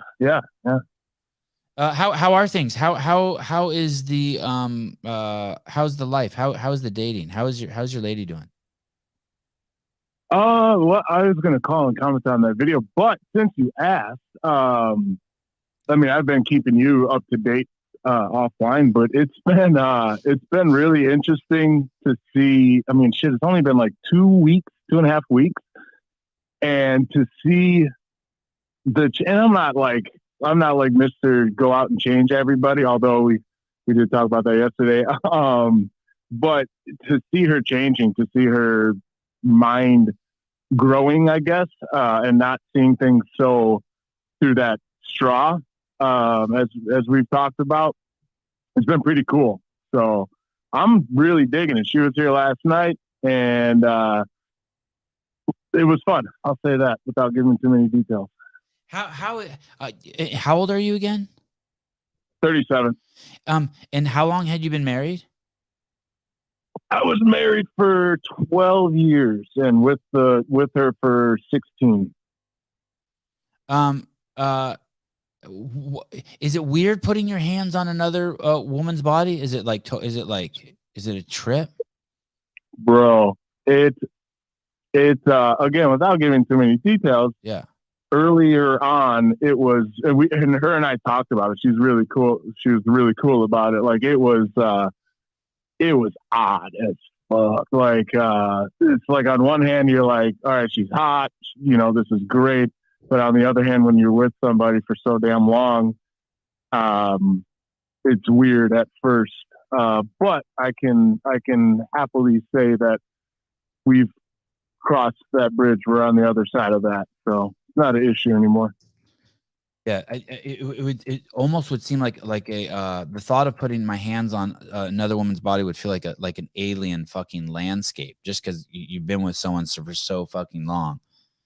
Oh, for sure. And it's like, when you're with somebody and maybe the relationship isn't going well, and you think about other women, and you're like, oh yeah, I would get with that girl, I'd get with that girl, and then the time comes and you're like, what the hell is going on? Like this isn't the lady I've been with for the last almost 20 years of my life. And it's really, at first, it's really awkward, I guess, would be a good word. But did you ever feel like you were cheating on your wife, even though the relationship was over? No, not that I was cheating. It was just unfamiliar territory. Right. Right. You're used to the same landscape, the same everything for so long, and then that changes. And I'm looking for an analogy here, but I can't think of one. But all of a sudden things change, and you're like, wait, what the heck, But then if you just embrace it, like, hey, things change, and it's actually for the better, then it becomes okay. Yeah. Hey, does she have another boyfriend currently, or are you her only boyfriend? I'm the only one. Oh, that's cool. Yeah, it's gotten pretty hot and heavy, pretty intense, really fast, which was not my intention. But hey, here we are. I'm digging it. What does she think about your CrossFit addiction? She does that. I don't know if I told you, she does F45. Oh, so I'm trying to bring her. Okay. Trying to bring her over to CrossFit without being like a dick about it. Yeah, like, dude, that's fucking great that she's working out. Fuck it. Exactly. That's what I told her. I'm like, I'm like, you don't have to come and do the stuff we do. You're doing very similar stuff. It makes you happy. Cool. I'm cool with it. She respects my CrossFit addiction. She said my body is very intimidating, or at least was at first, and all this and that. But I told her, it's not even about what I look like. You become obsessed with CrossFit. Sure, everyone wants to look good naked, but you become obsessed with it because you start discovering what you're actually capable of. And how much do you push weigh? that threshold. I'm around 200. And how much does she weigh? Man, I don't know. She's like five. I'm like 5'10". She's like 5'7" or so. Pretty fit. I would say 140. I don't know. I'm not good at judging a woman's Okay, weight. so she's a real woman. She's not some fucking stick. Oh man, she is a woman. Yeah, that's awesome. What were you going to say about Jeremy? What were you going to say about the video? Oh, the video. Was it the Lego one? Yeah, the Lego guy, the unsmall guy there. So there's that old Bill Cosby quote, and I know maybe Bill Cosby isn't the greatest guy to quote here, but he said that women do not want to hear what a man has to say. They want to hear what they have to say in a man's voice. And this video, I'm trying to just wrap that's my some head around patriarchy shit. That's some fucking. That is crazy. He got away with saying that. He got away with saying that. That was like 40 years ago. You know, that was back in the way back in the day. But it's just like that's what I'm thinking with this guy in this video. Is he like quietly degrading women? Like all they do is try to make things, they project and try to make things what they want them to be or something, while men are out trying to, be Batman and be better or whatever. Like, trying to wrap my head around what this guy's trying to actually say.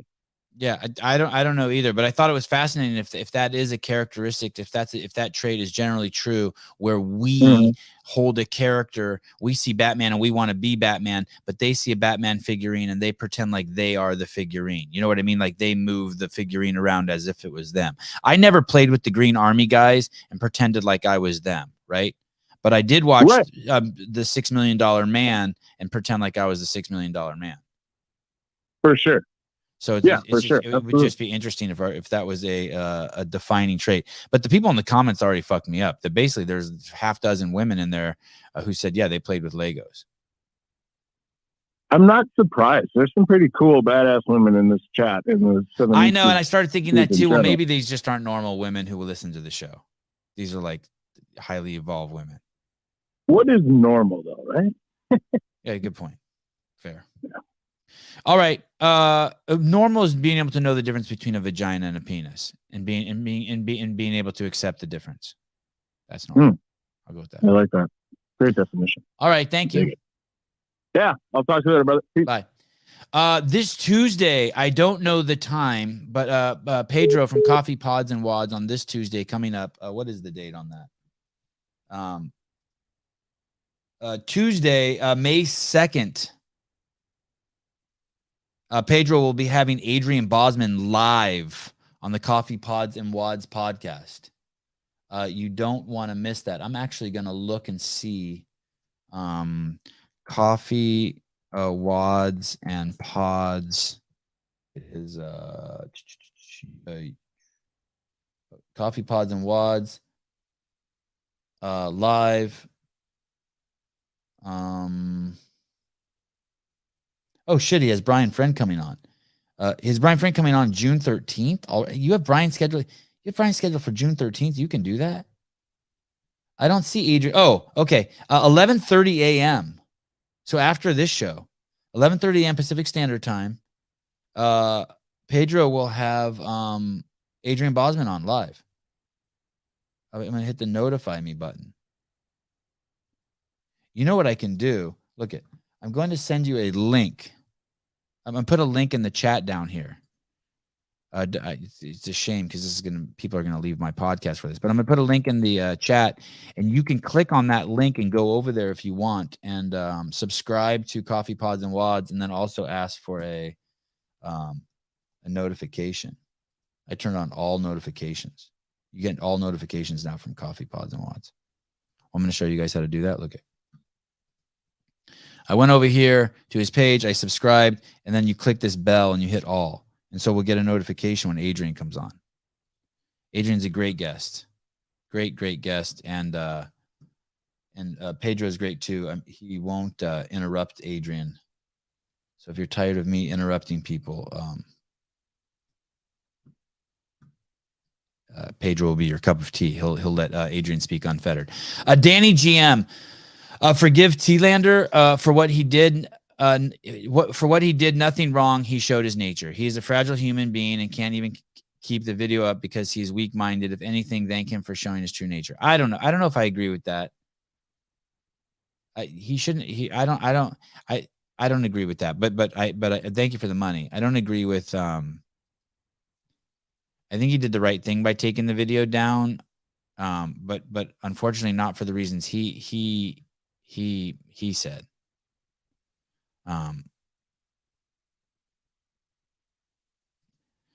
You will now know you will get a notification for all new videos from that channel, not just that video. Yes, exactly. I've never watched. I've watched a shitload of his podcasts. I've never seen. I can sincerely say this. I've never seen one where I'm like, hey, I wish I wouldn't have watched that. I can't say that about a lot of people. Yeah. It was that up there too. I did see that Don Fall. I didn't know that Don Fall had committed to coming on, but I didn't see that one up there. I guess I didn't look closely. Good eye. All right. This is a little old, but I saw this yesterday or the day before, and I'll just give you guys a little update. This is Tucker Carlson. It seems a little vague, but here we go. This is after he was fired from CrossFit News. After he was fired from Fox News, this was the first time he has spoken publicly. Here we go. Good evening. It's Tucker Carlson. One of the first things you realize when you step outside the noise for a few days is how many genuinely nice people there are in this country. Kind and decent people, people who really care about what's true, and a bunch of hilarious people also. A lot of those. It's got to be the majority of the population, even now. So that's heartening. The other thing you notice when you take a little time off is how unbelievably stupid most of the debates you see on television are. They're completely irrelevant. They mean nothing. In 5 years, we won't even remember that we had them. Trust me, as someone who's participated. And yet at the same time, and this is the amazing thing, the undeniably big topics, the ones that will define our future, get virtually no discussion at all. War, civil liberties, emerging science, demographic change, corporate power, natural resources. When was the last time you heard a legitimate debate about any of those issues? It's been a long time. Debates like that are not permitted in American media. Both political parties and their donors have reached consensus on what benefits them, and they actively collude to shut down any conversation about it. Suddenly, the United States looks very much like a one-party state. That's a depressing realization, but it's not permanent.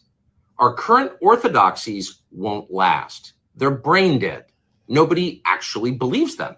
Hardly anyone's life is improved by them.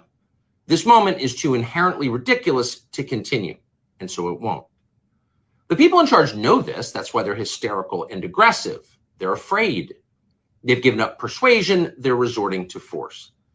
But it won't work.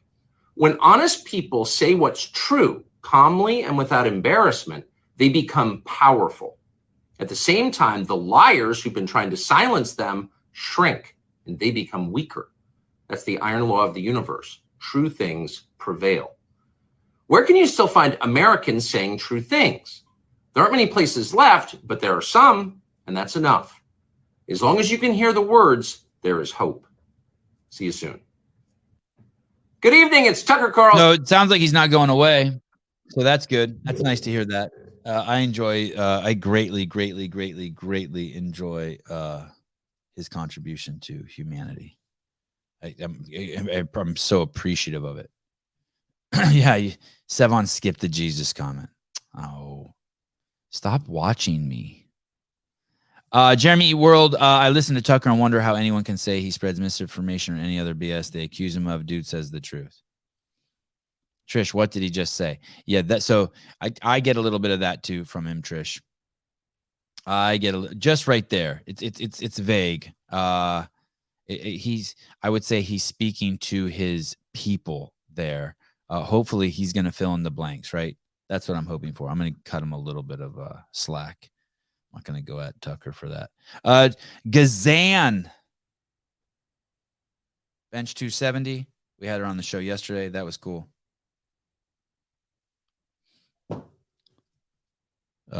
So we won't be showing that clip, but that was really cool. This is 25. This is kind of cool. This is Leah Thomas talking. This is actually really fucking cool. This is Leah Thomas letting us know that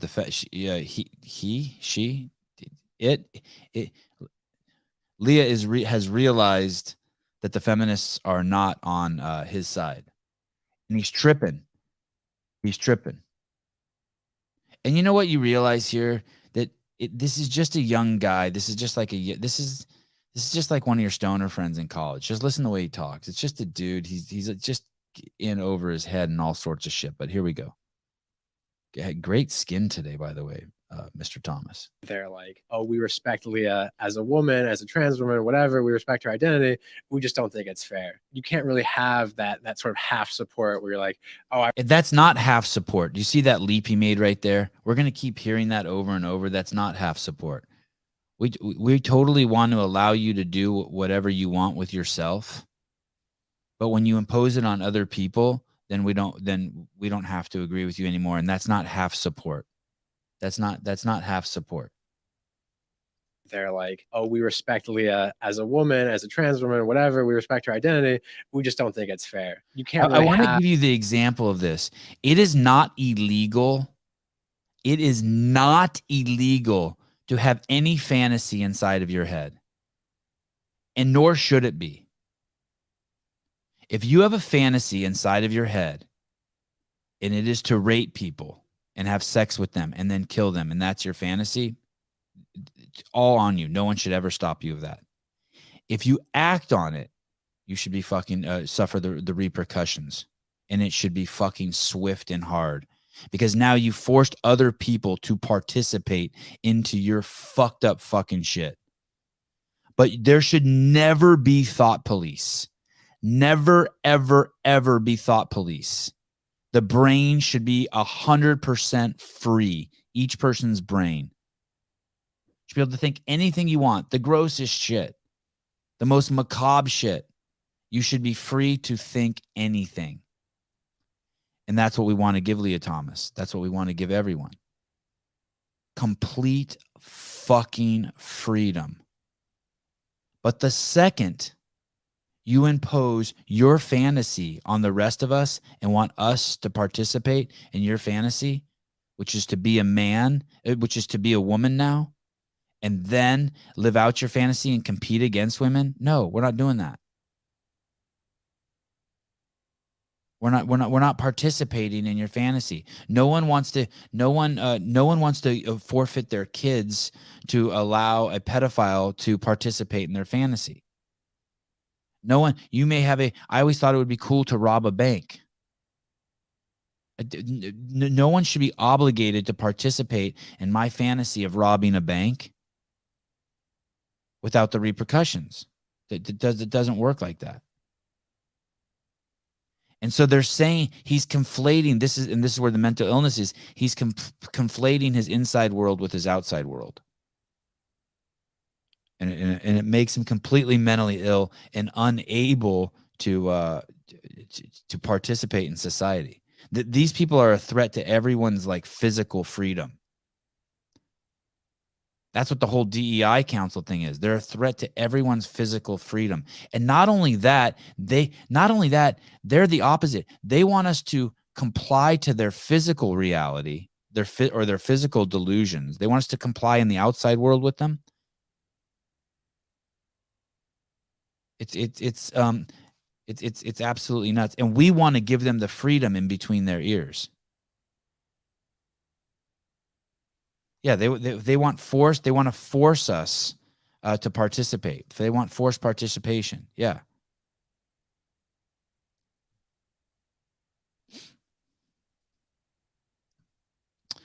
Jake Chapman, when female men, when females dominate men's, when men's trans athletes dominate, then we can talk about when females are.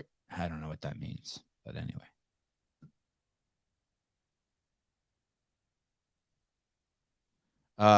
Legality and morality are not the same, Brandon Graham. It was legal to sterilize the mentally ill in the past. That being said, my morality is predicated on how you feel. Dude, it was legal to sterilize fucking Native Americans in the 70s. Indigenous people in the 70s, it was legal. Sevan, maybe off topic, but maybe you already talked about it, but what's the chit chat about Tyson Bajan's draft status today? I don't know. I will find out as soon as we get off the show. I'll give a call over to, I'll call his dad. They feel so uncomfortable, Sean Sullivan. They feel so uncomfortable in their own skin. They must force you to affirm their mental illness. Yeah. That's a simplistic, but probably very accurate way. Have that sort of half support where you're like, oh, I respect you as a woman here, but not here. They're using the guise of feminism to sort of push transphobic beliefs. And I think a lot of people in that camp sort of carry an implicit bias against trans people, but don't want to, I guess, fully manifest or speak that out. And so they try to just play it off as this sort of half support. They think everyone has an implicit bias towards trans people. Everyone, even trans people. Everyone has an implicit bias to everything. That said absolutely nothing. Everyone has an implicit bias, and many of us have explicit biases to things. About how twisted feminism, quote unquote, feminism has become. Their arguments, you know, in order to exclude anybody in the trans category, you have to reduce women to reproductive capacity, which is, in my opinion, extremely anti-feminist. Reducing women to, wow. I don't want to put those women down either. And I know you don't want to either, because I see pain. I see pain, and the pain is coming from somewhere. It's not you, though. It's the patriarchy. And how can we get people? Oh, shit. It's the patriarchy. Able to see that. It's the patriarchy that's They're causing like, the pain. oh, we respect Leah as a woman. Wow. Well, I'm open to it. Let me show it to me. I'm open. I'm open. Let's see it. Every single healthy man, I think, a lot of healthy men assess every situation that they're in. So you walk into a store, you're a healthy man. It's not like you're ready to fight everyone, but you look around the whole store. You do an assessment of what's in the thing. You're not looking for danger. Maybe you're not looking for pussy. You're not looking for something to steal. You just do a general assessment. So you walk into a supermarket like a Whole Foods or a Safeway or something, those automatic doors open, and you take an assessment around you and you see things. Okay, over there, there's a woman who's in one of those carts that's blocking, who's 485 pounds, who's blocking the aisle. You're not going to go that way. You see over here that the lines are long and that, it's probably going to take you a while to check out. You know, do you still want to shop? You see over here that there's 3 16-year-old girls giggling who are fucking barely clothed and their asses are hanging out of their shorts and they got their push-up bras on. And you're like, wow, I wonder if their parents saw them leave the house. And you assess. You see a man who's 6'4", 290 pounds, talking to himself while holding a cane. You make a note of that. You're with your 3 kids. You think, and he's agitated. Maybe you think everyone does that. If you're not doing that,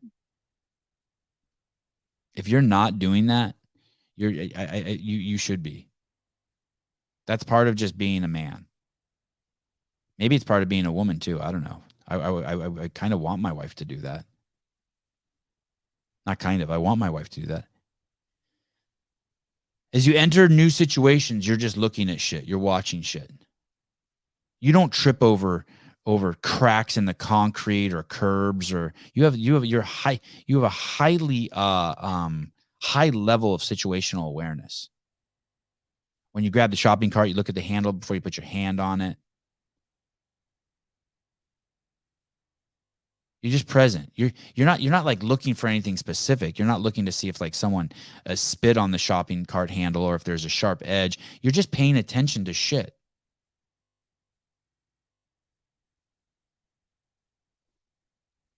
And then you assess things and you make judgments. And all of those judgments are perfectly okay.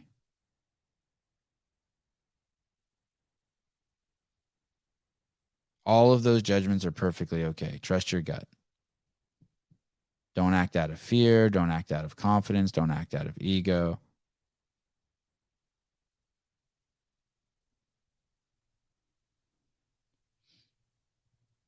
They want you to feel bad for having that skill.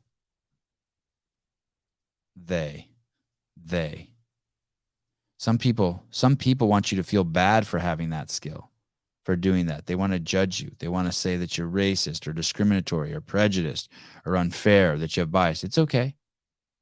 Be aware of all of that. If you do sense that maybe if you do sense that there's like 3 hot chicks on aisle 6, and so you go over there and shop and buy some peanut butter cookies that you would have never bought, but you put them in your cart and bought them because you wanted to go over and be by those girls. Be aware of that. That's okay. You see three fucking Mexican kids with their pants sagging down past their ass, talking loud, being aggressive, fooling around on aisle 7, and you don't want to go there because you think that like fuck, those remind you of the kids that like beat up you and your sister on the way home from school. It's okay. Don't go down that aisle. Be aware of that. It's okay. Maybe try to get past that. Maybe face that fear and walk by them and like try to break the ice with them. Hey, what's up, dudes? All of it's okay. All of it's okay. The best you can do is be aware and just work through all that shit.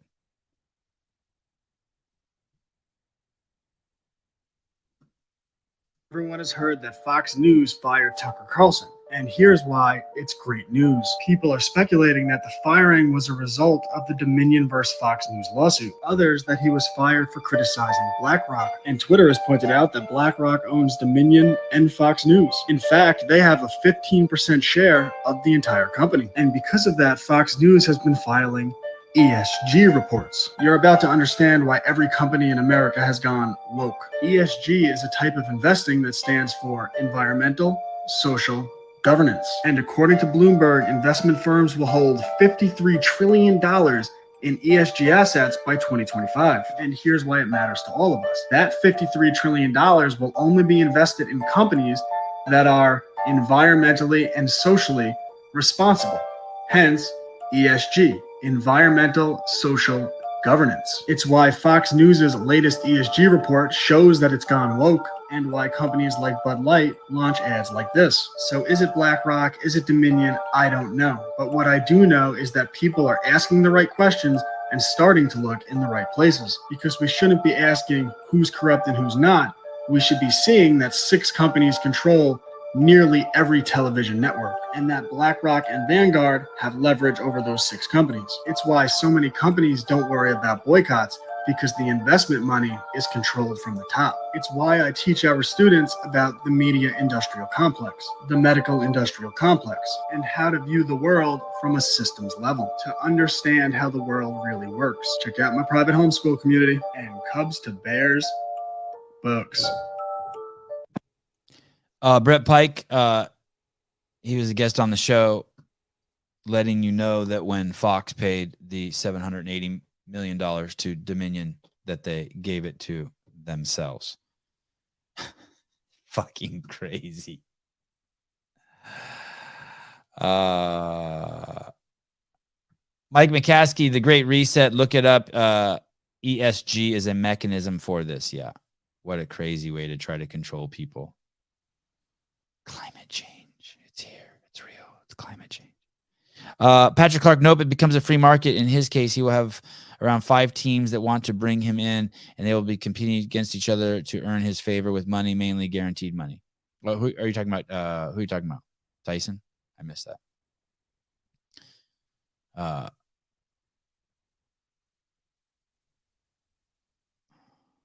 right.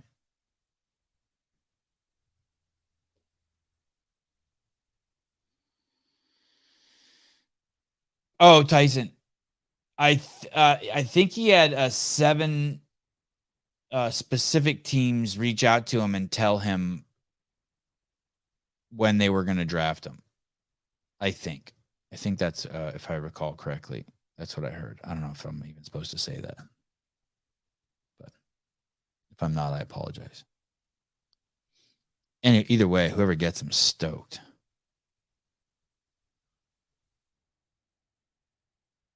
Oh, darn it. I wanted to start the have you guys, I don't know if I can play this. I don't know what's going to happen when I play this. I may only play this in like 7-second increments.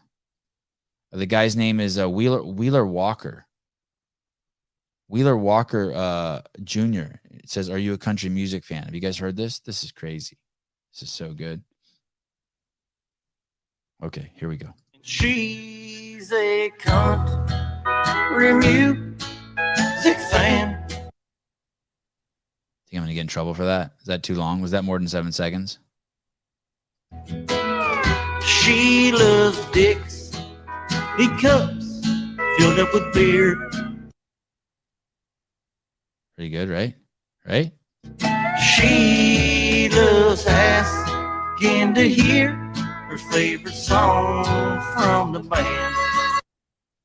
Pretty good. Pretty good. Oh, his songs are hilarious. He's been on Rogan. Oh, really? God, this is so funny. I'm such a fucking child. I'm such a fucking child. She's a bitch in country music fan.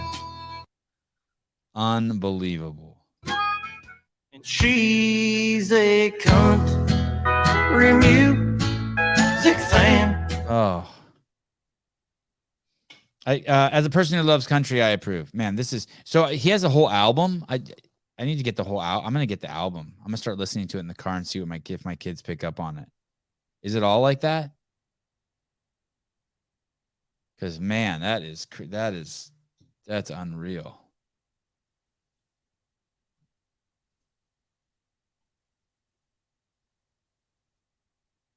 We used to have Kenny Rogers records around the house. My mom was a Kenny Rogers fan.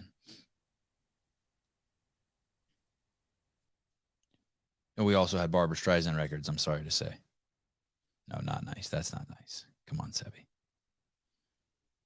Anyway, if that, I would love to start every show with that song instead of the thong song. If I could. Oh, everybody wants to talk about Tyson Bagent now that the draft's here, huh? Everybody wants to talk about him now. Good, I'm glad. Talk about him. Whether you're an athlete or not, taking care of your stinky feet is a critical step in your overall health and quality of life. 99% of shoes are horrible for your feet. A dear toe spacer, please send Sevan some toe spacers. I'll wear the fuck out of those. Please send me some. Here we go. Spacer products have been integrated into my everyday training.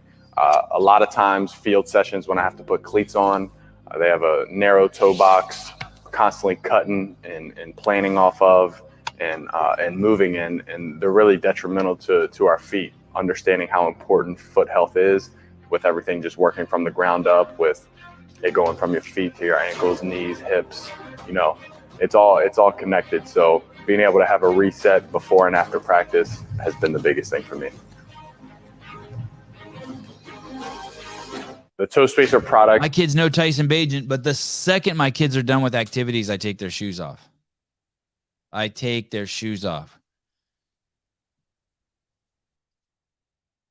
And I don't do it for the reasons Elaine Marino says I do. It's not because I'm a hateful person. Although sometimes I'm quite aggressive when I take their shoes off. I do it because that's what I would want. That's what I would want someone to do for me. My mom and dad, both of them, if I've ever fell asleep with my clothes on, they would undress me. And I just remember as a little kid, I was so fucking appreciative of that. I can't tell you. So I do that with my kids too. Like if they fall asleep and they got a shirt on, I take that shirt off of them, or socks or anything. I was so appreciative of that as a kid. Even to this day, if I fall asleep with socks on, I wake up and I'm not in a panic. That's too much, but I'm kind of like disgusted that I did that to myself. I don't like that. And yeah, I see Tyson being in those cleats all day, rip those cleats off and then stick those toe spacers on right away. I believe it. I think he really does that. So, Philip Kelly, I'm in the process of having cheek spacers patented. Cheek spacers for these cheeks or your butt cheeks? Anyone use a squat plug? Hey, well, I don't know what that is. That sounds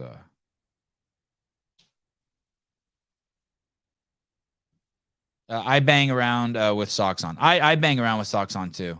Especially now that I got older. It's happened in the last year. You mean like just walk around on the hardwood floors in the house? Yeah. I used to never wear socks. In the now, I'd say like in the winter, I wear socks all the time. But I just don't want to sleep in socks ever. Chris Biesterfeld paying his $9.99 monthly subscription. I appreciate that. Thank you. For those of you who are not paid up, we accept cash check or money order. People who sleep in socks are so weird. Brendan likes to sleep in jeans, and it's literally the thing we fight about the most. You know what's crazy? That is crazy, sleeping in jeans. Tell him I don't approve. By the way, if you want to do something today, I think if the fog stays here, Allison, I'm going to go up to the skate park. If you and Brendan want to come. The thing, do you know what's crazy? My wife used to, before we had kids, my wife used to always like just, I think she just slept in underwear. And now that we have kids, she sleeps with like shit on, like sweats and like a shirt so that the kids don't get at her titties or just get at her. The boys will just get at her. Pervs. And so she has to stay kind of like protected. I can't wait till they kind of outgrow that. I think we're like a couple. I think the 8-year-old's kind of outgrown it. I should get her back naked in bed again. It's crazy how lazy one man can be, right? I know you guys think I have a perfect life, but I'll be like, she's too clothed. That's too much work getting at that. Yeah, sometimes I'm a little lazy. 29, when you drink the Kool-Aid. This is fucking crazy. So there is a girl over at the CrossFit Games. Andrew Hiller and I have made fun of her a bit. Her name is Becky Harsh. She's the one who said everyone knows what a thruster is. This is she posted this on her Instagram, and I've to be completely frank, after Hiller and I had our way with her, I got a couple calls from people over there at CrossFit HQ. They weren't upset or anything, but they were like, "Hey, dude, that chick's amazing." And then I saw this a couple days ago. This is Becky Harsh, 20 years. On the left, I was 28 years old with 2 little boys. On the right, I'm 48. I cannot believe she's 48. I mean, that is she looks like a Simpsons character on the left with that video camera and the way that shirt fits and like the way her boob is and like the way the sweatshirt's tied around her. I mean, it's crazy. On the left, I was 28 years old with 2 little boys. On the right, I'm 48 years old current. So that means that she has 20-year-old boys, 25-year-old boys now. She's younger than me.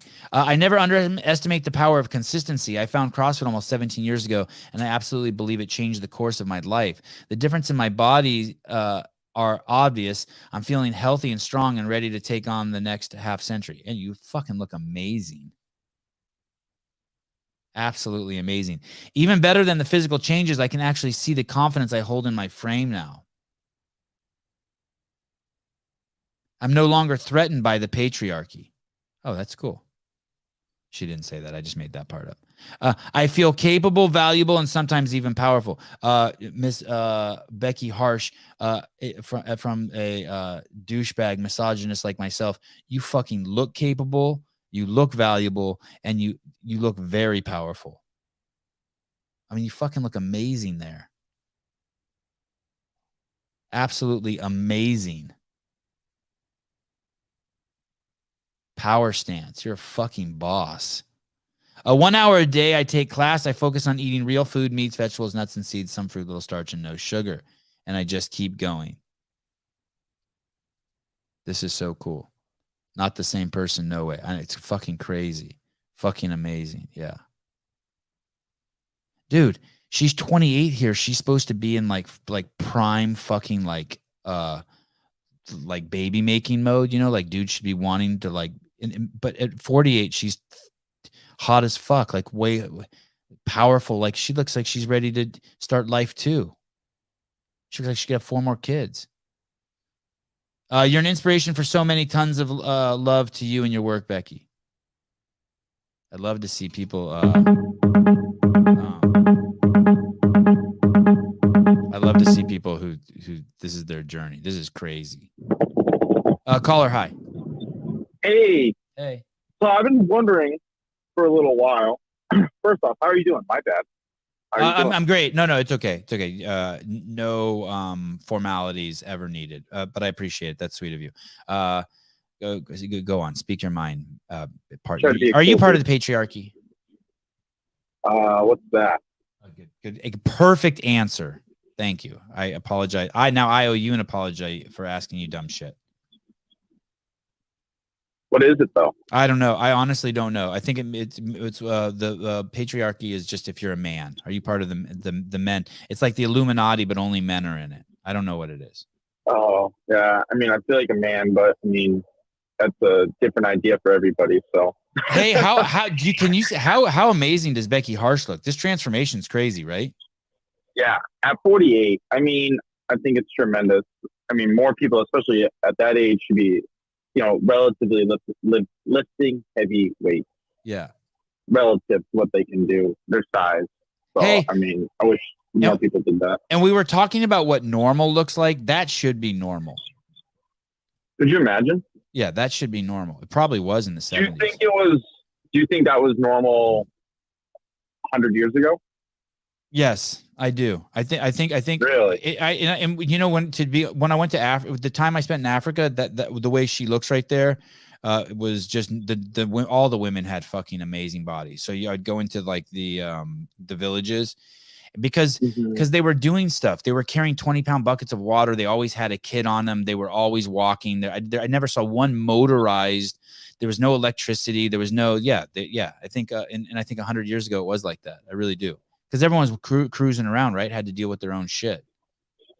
And like if you spent 3 hours, let's say, just mending your son's clothes or your husband's clothes or your own clothes with like a needle and thread, that was 3 hours you weren't fucking sitting in front of the TV stuffing yourself with gummy bears, right? I mean, everything. Right. Yeah. Anyway, sorry, I hijacked you. You were going to call about something. I don't have anything to back this up. I can't remember if it was watching National Geographic or something. They're saying a lot of Egyptians had heart disease issues and they battled with obesity because of the amount of processed carbs they're eating. They ate a lot of breads and cakes and stuff like that. You ever hear anything like that before? I have more to give. Back that up. I've never looked into it. I vaguely have heard. I don't know if it was the Egyptians. Thousands of years. Yeah, or I don't know if it was the Egyptians, but I think I heard something like that about South America. The two things I heard is that the aliens came and fucking took the Indians away, and then the other thing is that it was their diet. Something weird happened to their diet, and a shitload of them died. But I don't know. I don't know. I'd have to look into that. Maybe someone in the Matt C, you didn't see any obese Africans in electric scooters. I haven't been in all fairness, I've been to Africa and like by Africa, I mean like I'm not talking about like South Africa or fucking Egypt. I've been to those places and seen those people. I'm talking about like Kenya, Madagascar, Uganda, Malawi, Ghana, just other places that I've been all over. Where it's not really colonized by Europeans. We pulled up one village we pulled up to with the car, and everyone surrounded the car and was looking at their reflections in the door. I mean, it was like limited people who are just basically they're living like hunters and gatherers still. My buddy told me the funniest stories from Sierra Leone. When he came here right away as a refugee, he beat up another kid and the cops saw him beating him up, so he arrested him at like 15. His mom came in and didn't know any English and started when she came into the police station, she beat the snot out of him and was yelling at him for losing a fight and had to bring an interpreter in. And they didn't understand why the mom was so mad, why she was beating him or whatever. And finally, speaking to the interpreter, she explained, I don't understand why you arrested my son. He won the fight. Apparently, where they came from, whoever lost the fight, that would be the one to get arrested. So, wow. That's jungle justice. Wow. Imagine you lose the fight and you go to jail. Yeah. Hey, I can't remember which book it is. It's one of those. It's one of the Greek mythology books. But the way the justice system was working back, thousands of years ago in many places too, was not whether you were guilty for killing someone or not, but whether it was just. So, Right. Yeah. Yeah. Yep. Yeah. So people would be honest. They'd be like, yes, I killed that man across the street. Like they didn't lie. And then be like, okay, well, let's determine why did you kill him? Well, because I came home and he was stealing one of my cows. Okay, well, that's fine. Good job killing him. Right. So, all right, reason I called, and not to take you off subject of what you were talking about before, but I've wondered this for a while, and if you've already spoken about it, forgive me, but why don't you go to an affiliate? I feel like that'd be a really cool spot for your boys. You mean like, why don't I like join one of the 5 or 6 local affiliates in my area? Yeah, I mean, maybe you are, and I don't know. No, but I don't think you are. No, I'm not. I don't. Why would tell me why I would do that? Tell me why I would do that. Oh, that's so funny that you flipped it on me. Well, I mean, one thing I enjoy, I mean, beyond the community, is that it helps me stay consistent. I'm not saying that you're not consistent, but it helps me stay consistent. Helps me push harder than when I'm alone in my own like garage. And like it brings out like that competitiveness in you that brings you farther than you would go on your own. Hey, but for your boys, I so hate to do this to you. I have to take this call, but we will continue this. Right. Hold on. Greg, what's up, dude? What are you doing, bud? Hey, I'm live on the air. I appreciate you calling in. Hey, the pleasure's mine. So, am I supposed to say a long-time listener, first-time caller, right? Yes, that works perfect. Hey, you know what's so funny is the guy was just asking me. I was just on. There was a caller on, and he asked, "Hey, how come you don't belong to an affiliate?" And then I saw you were calling, and I know that people are going to be like, "Oh shit, Sevan's avoiding answering that question." It seems to be a theme that people want to drive home with me every once in a while. It comes up periodically, like every few months, a bunch of people will get together and be like, "Hey, why the fuck doesn't this guy belong to an affiliate?" Yeah, I wouldn't even know how to answer that. Well, I asked him why should I belong to an affiliate, and the one good reason he did come up with is he said if you do belong to an affiliate, you'll push harder, and that is true. But the main reason why I don't is just it's time allocation. I have everything here at my house, and I know that if I go to an affiliate, it's like find a parking spot, 15 minutes, and do the class for an hour. Find someone to watch the kids and drive across town. Yeah, all that stuff. And you got all the shit in your garage. All that stuff. So it's just time allocation. But maybe there will be a time in my life when my kids move out that I will go to. My mom goes to an affiliate. She fucking loves it. She loves the accountability, the coaching, and the community. She absolutely loves it. And my wife used to love it too until the world shut down for a couple of years and all the gyms shut down and she stopped going and never went back. Now my wife teaches people out of the garage, Greg.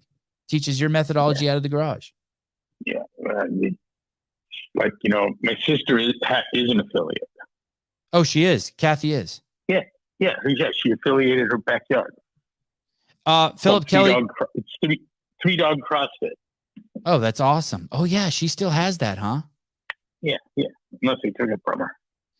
Philip Kelly, Greg saved my life through CrossFit. Greg is the GOAT. He just made a comment.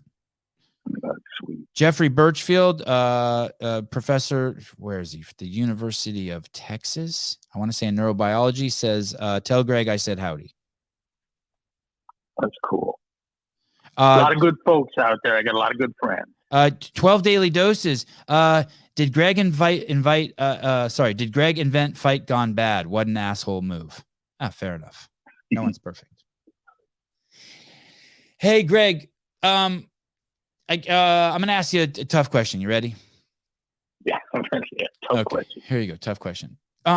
I have proposed that when you were running CrossFit, that it was similar to like Greenpeace. They had one mission, and that mission was to save whales from being killed by the Japanese boaters, let's say, right? Those Japanese people that were killing all of the whales. And so their singular mission was to protect the whales, right? And it wasn't to make money. And I'm guessing that CrossFit was like that. You started CrossFit and it had a mission.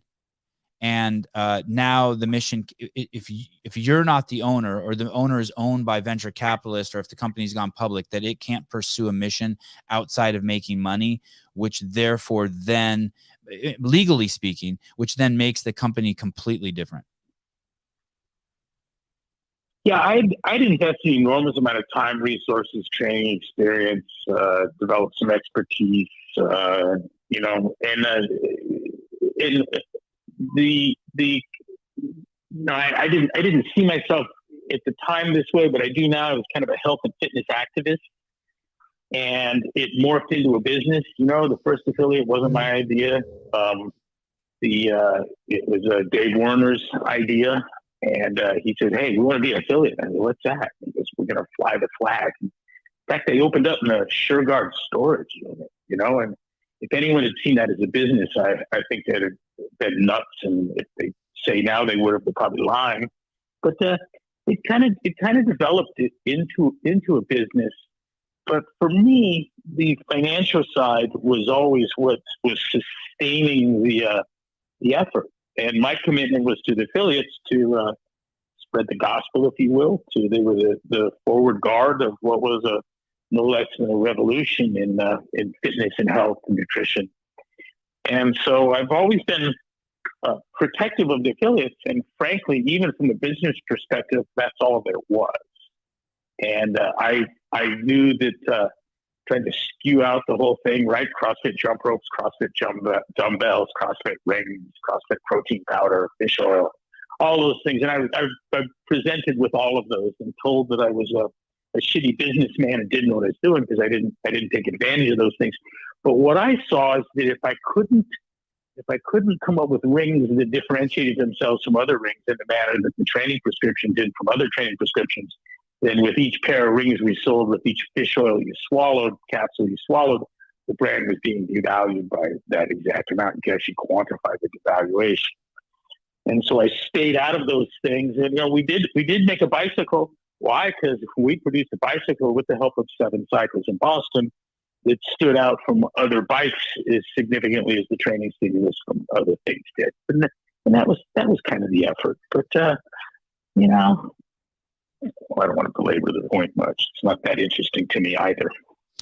And let me just push one more time. So can it be that way with a fiduciary duty to make money to the investors? Can it still be that way? Look, I want to be very careful, and I don't want to be a factor in what comes next. I kind of want this thing to play out as it will.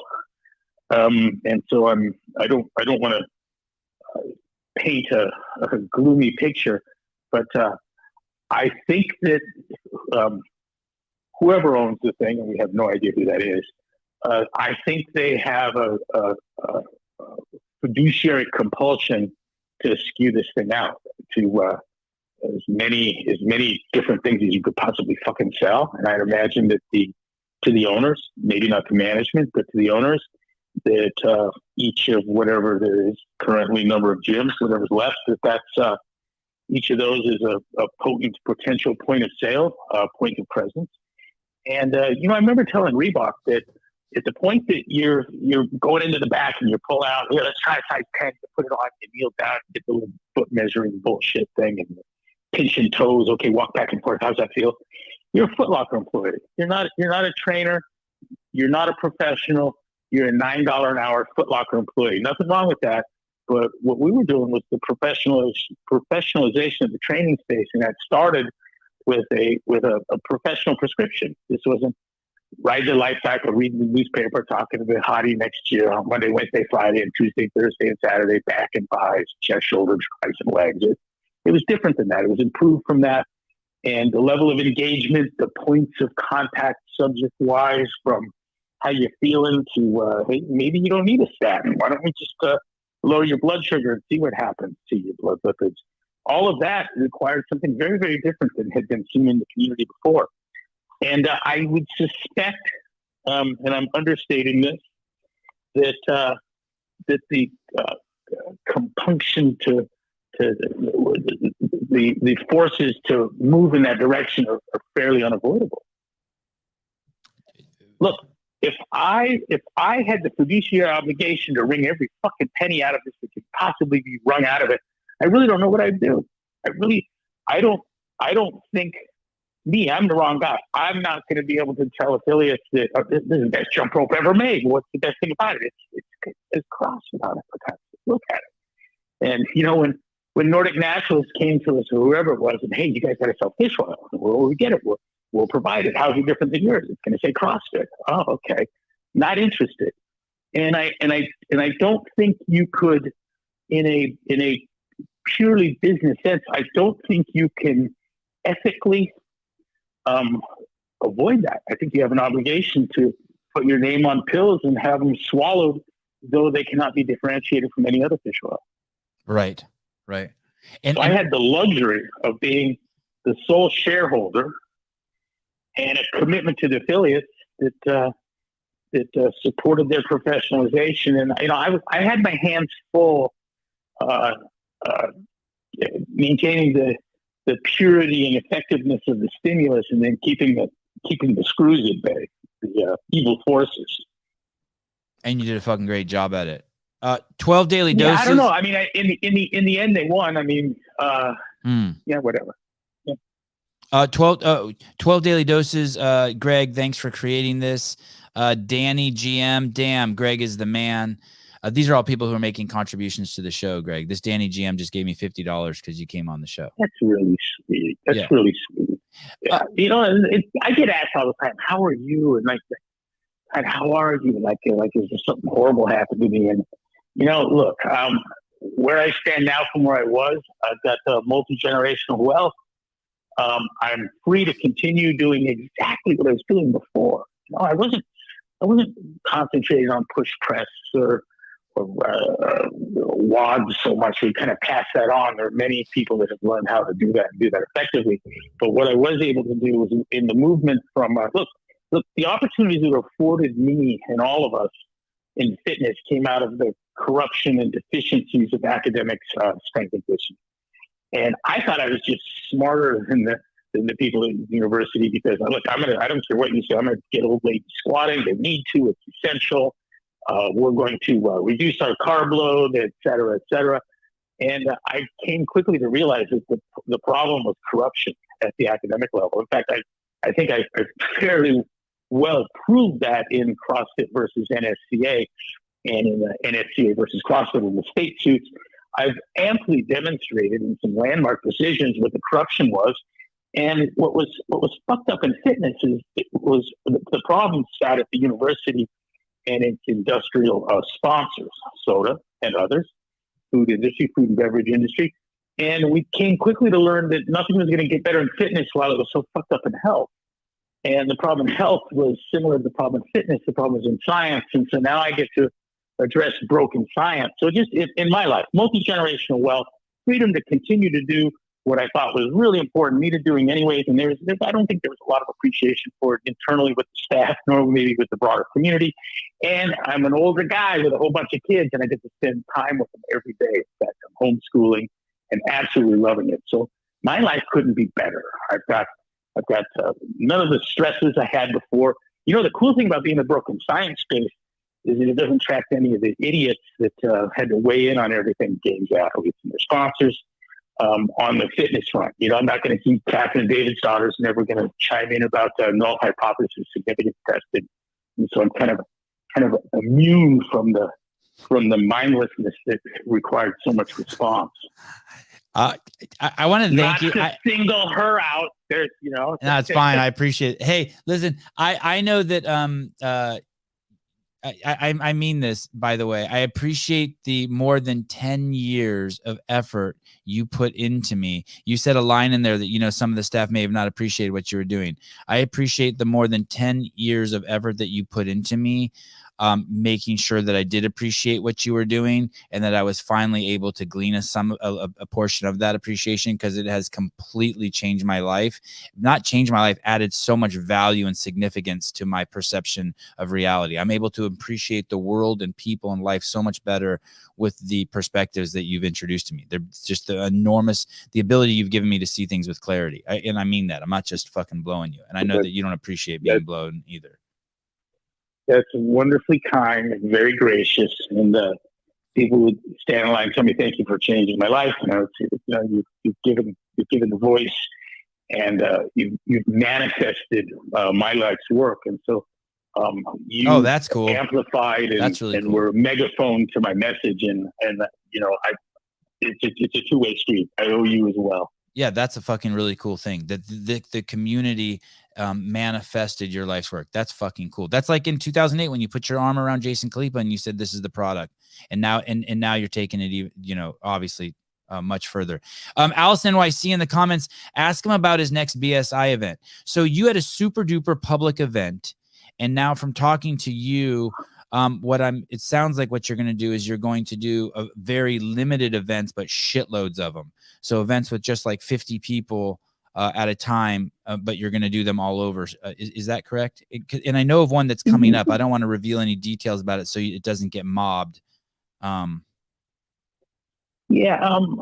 just spoke at Hillsdale College and was very well received there by faculty and by administration and some of the faculty. And at the Q&A portion, the people who were coming up asking about null hypothesis testing and the debasement, the epistemic debasement of modern science and the consequences of switching predictive strength as a determinant of a scientific model's validity with null hypothesis significance testing and peer review, and how that led to this replication crisis. All the questions that you'd hope, a discussion you'd hope would come up, was actually coming from the academics who were kind of siloing around. Why is this guy coming here talking to us about science?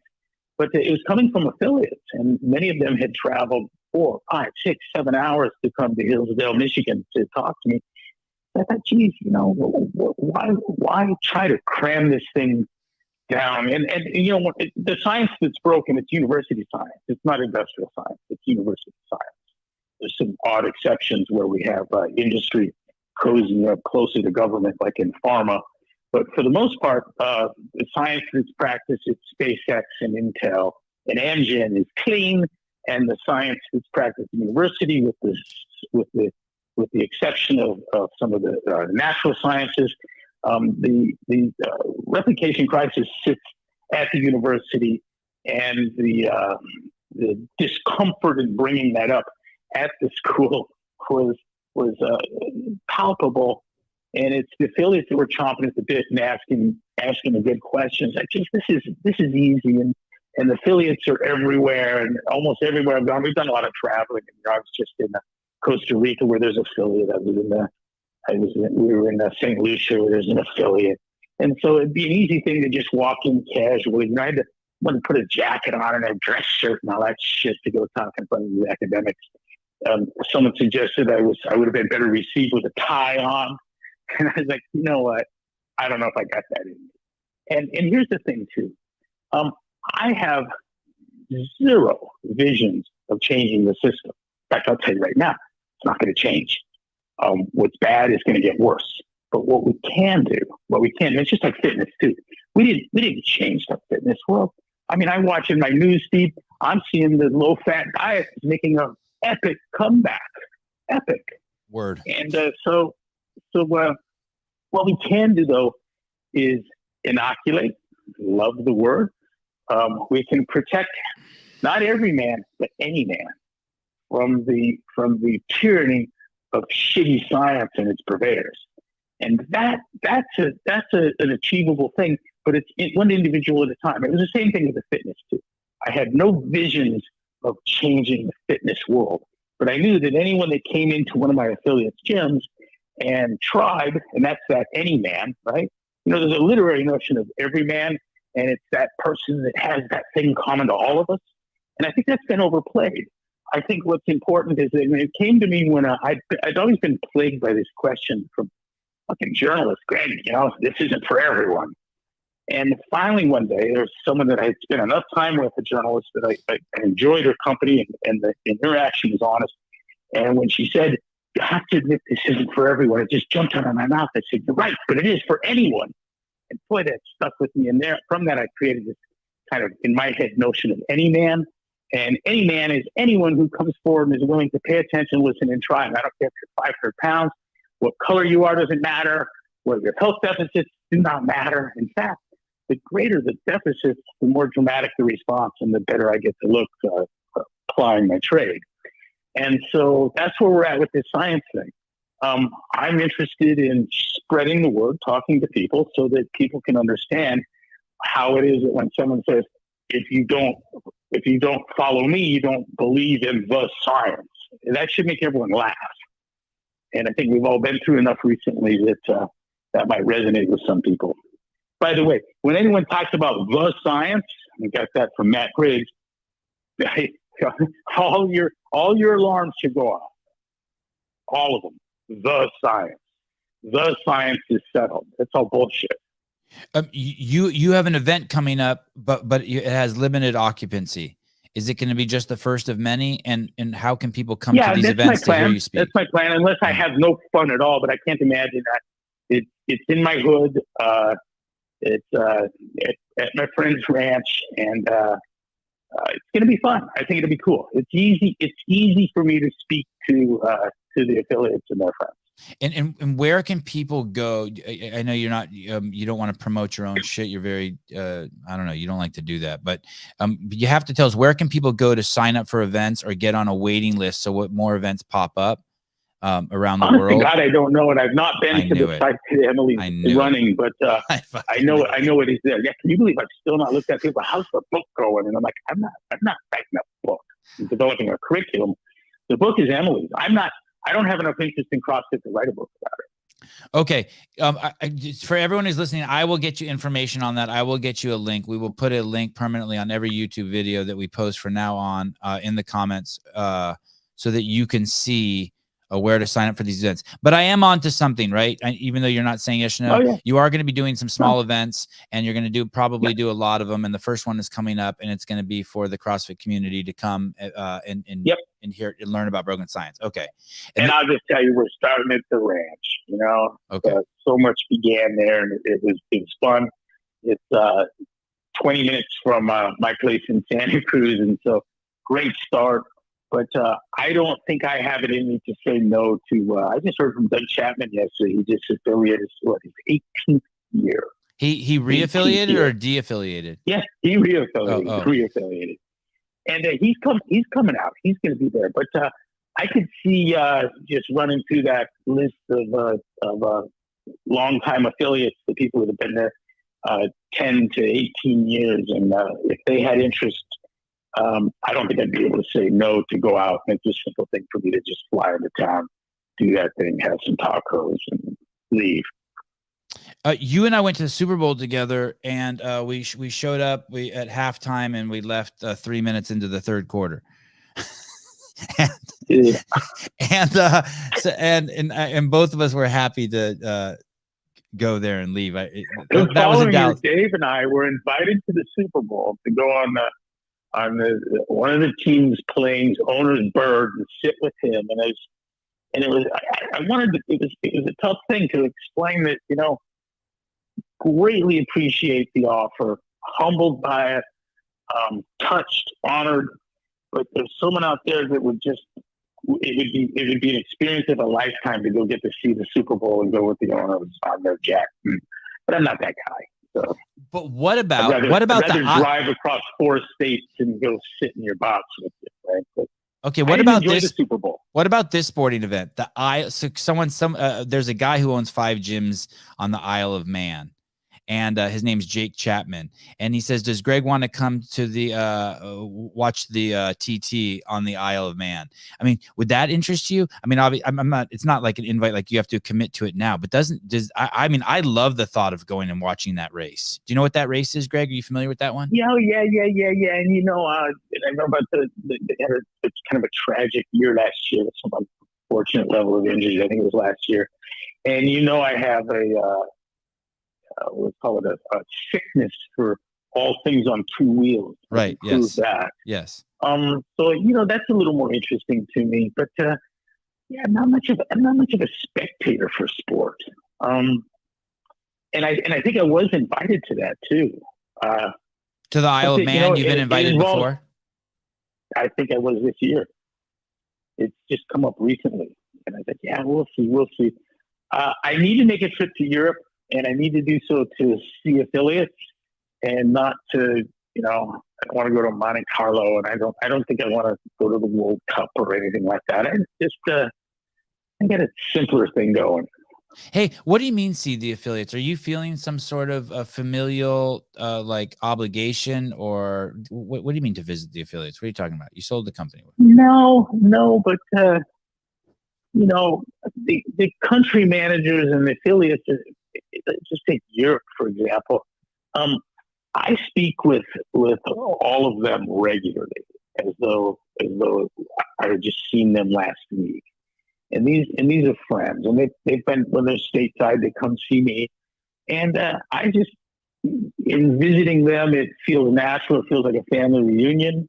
I do feel some obligation to do that because we are friends, and and the other thing is I can get my bird over there. I don't have to fly commercial, so I can hop scotch from, like, what is it? I think we go up to Nova Scotia, Iceland, into Paris or something like that. So I can take my own plane, and just I'm spoiled. And I don't really want to fly commercially. I don't enjoy that so much. Hey, I'd rather drive cross country than fly. Change of subject here. I had Chris Cooper on the other day, and he was doing the podcast, and he was streaming it from his house, and he was using Starlink. And I know you have a Starlink as a backup at some of your homes. I do in Santa Cruz. Yeah, and I thought that was the first time I'd seen that. I didn't think that Starlink was fast enough to do streaming, but I guess it was. Our connection was amazing. That's good to hear. It's slow. I have a microwave relay link in Santa Cruz, and it's blistering fast. And so I use the Starlink for a backup, and it's nice to hear that it's wholly adequate for the streaming work. What do you think about? We had a little talk on the show earlier. What do you think about microwaves? Do you think microwaves are dangerous? Do you think that they're bad for the food? Are you a fan of the microwave? Just for like the one in the kitchen? I know that's different than the one you were referencing. Yeah, it's nothing I've researched, and so I don't fear it. I'm not looking for something else to be afraid of. I find, but look, I would have described myself as an enthusiastic supporter of the vaccine industry until recently. Right. I just don't know. Now, if it turned out, microwaves are killing people, am I going to be shocked? No. Do I suspect they are? No, I have no suspicion. I have no thoughts on it. All right. Jethro, I think I've got enough things to be afraid of in life. Totally. And maybe I don't need to find any more. Fair. But it takes a pretty good effort on my part just to keep myself and my family away from sugar. And to get the kids to put their seatbelts on, and did you brush your teeth? Jethro Cardona, Greg, I just finished my level 1 yesterday. They mentioned you by name 5 times. It's so good to hear. You've changed my life. Thank you, Greg Cardona. Well, that's sweet. That's sweet.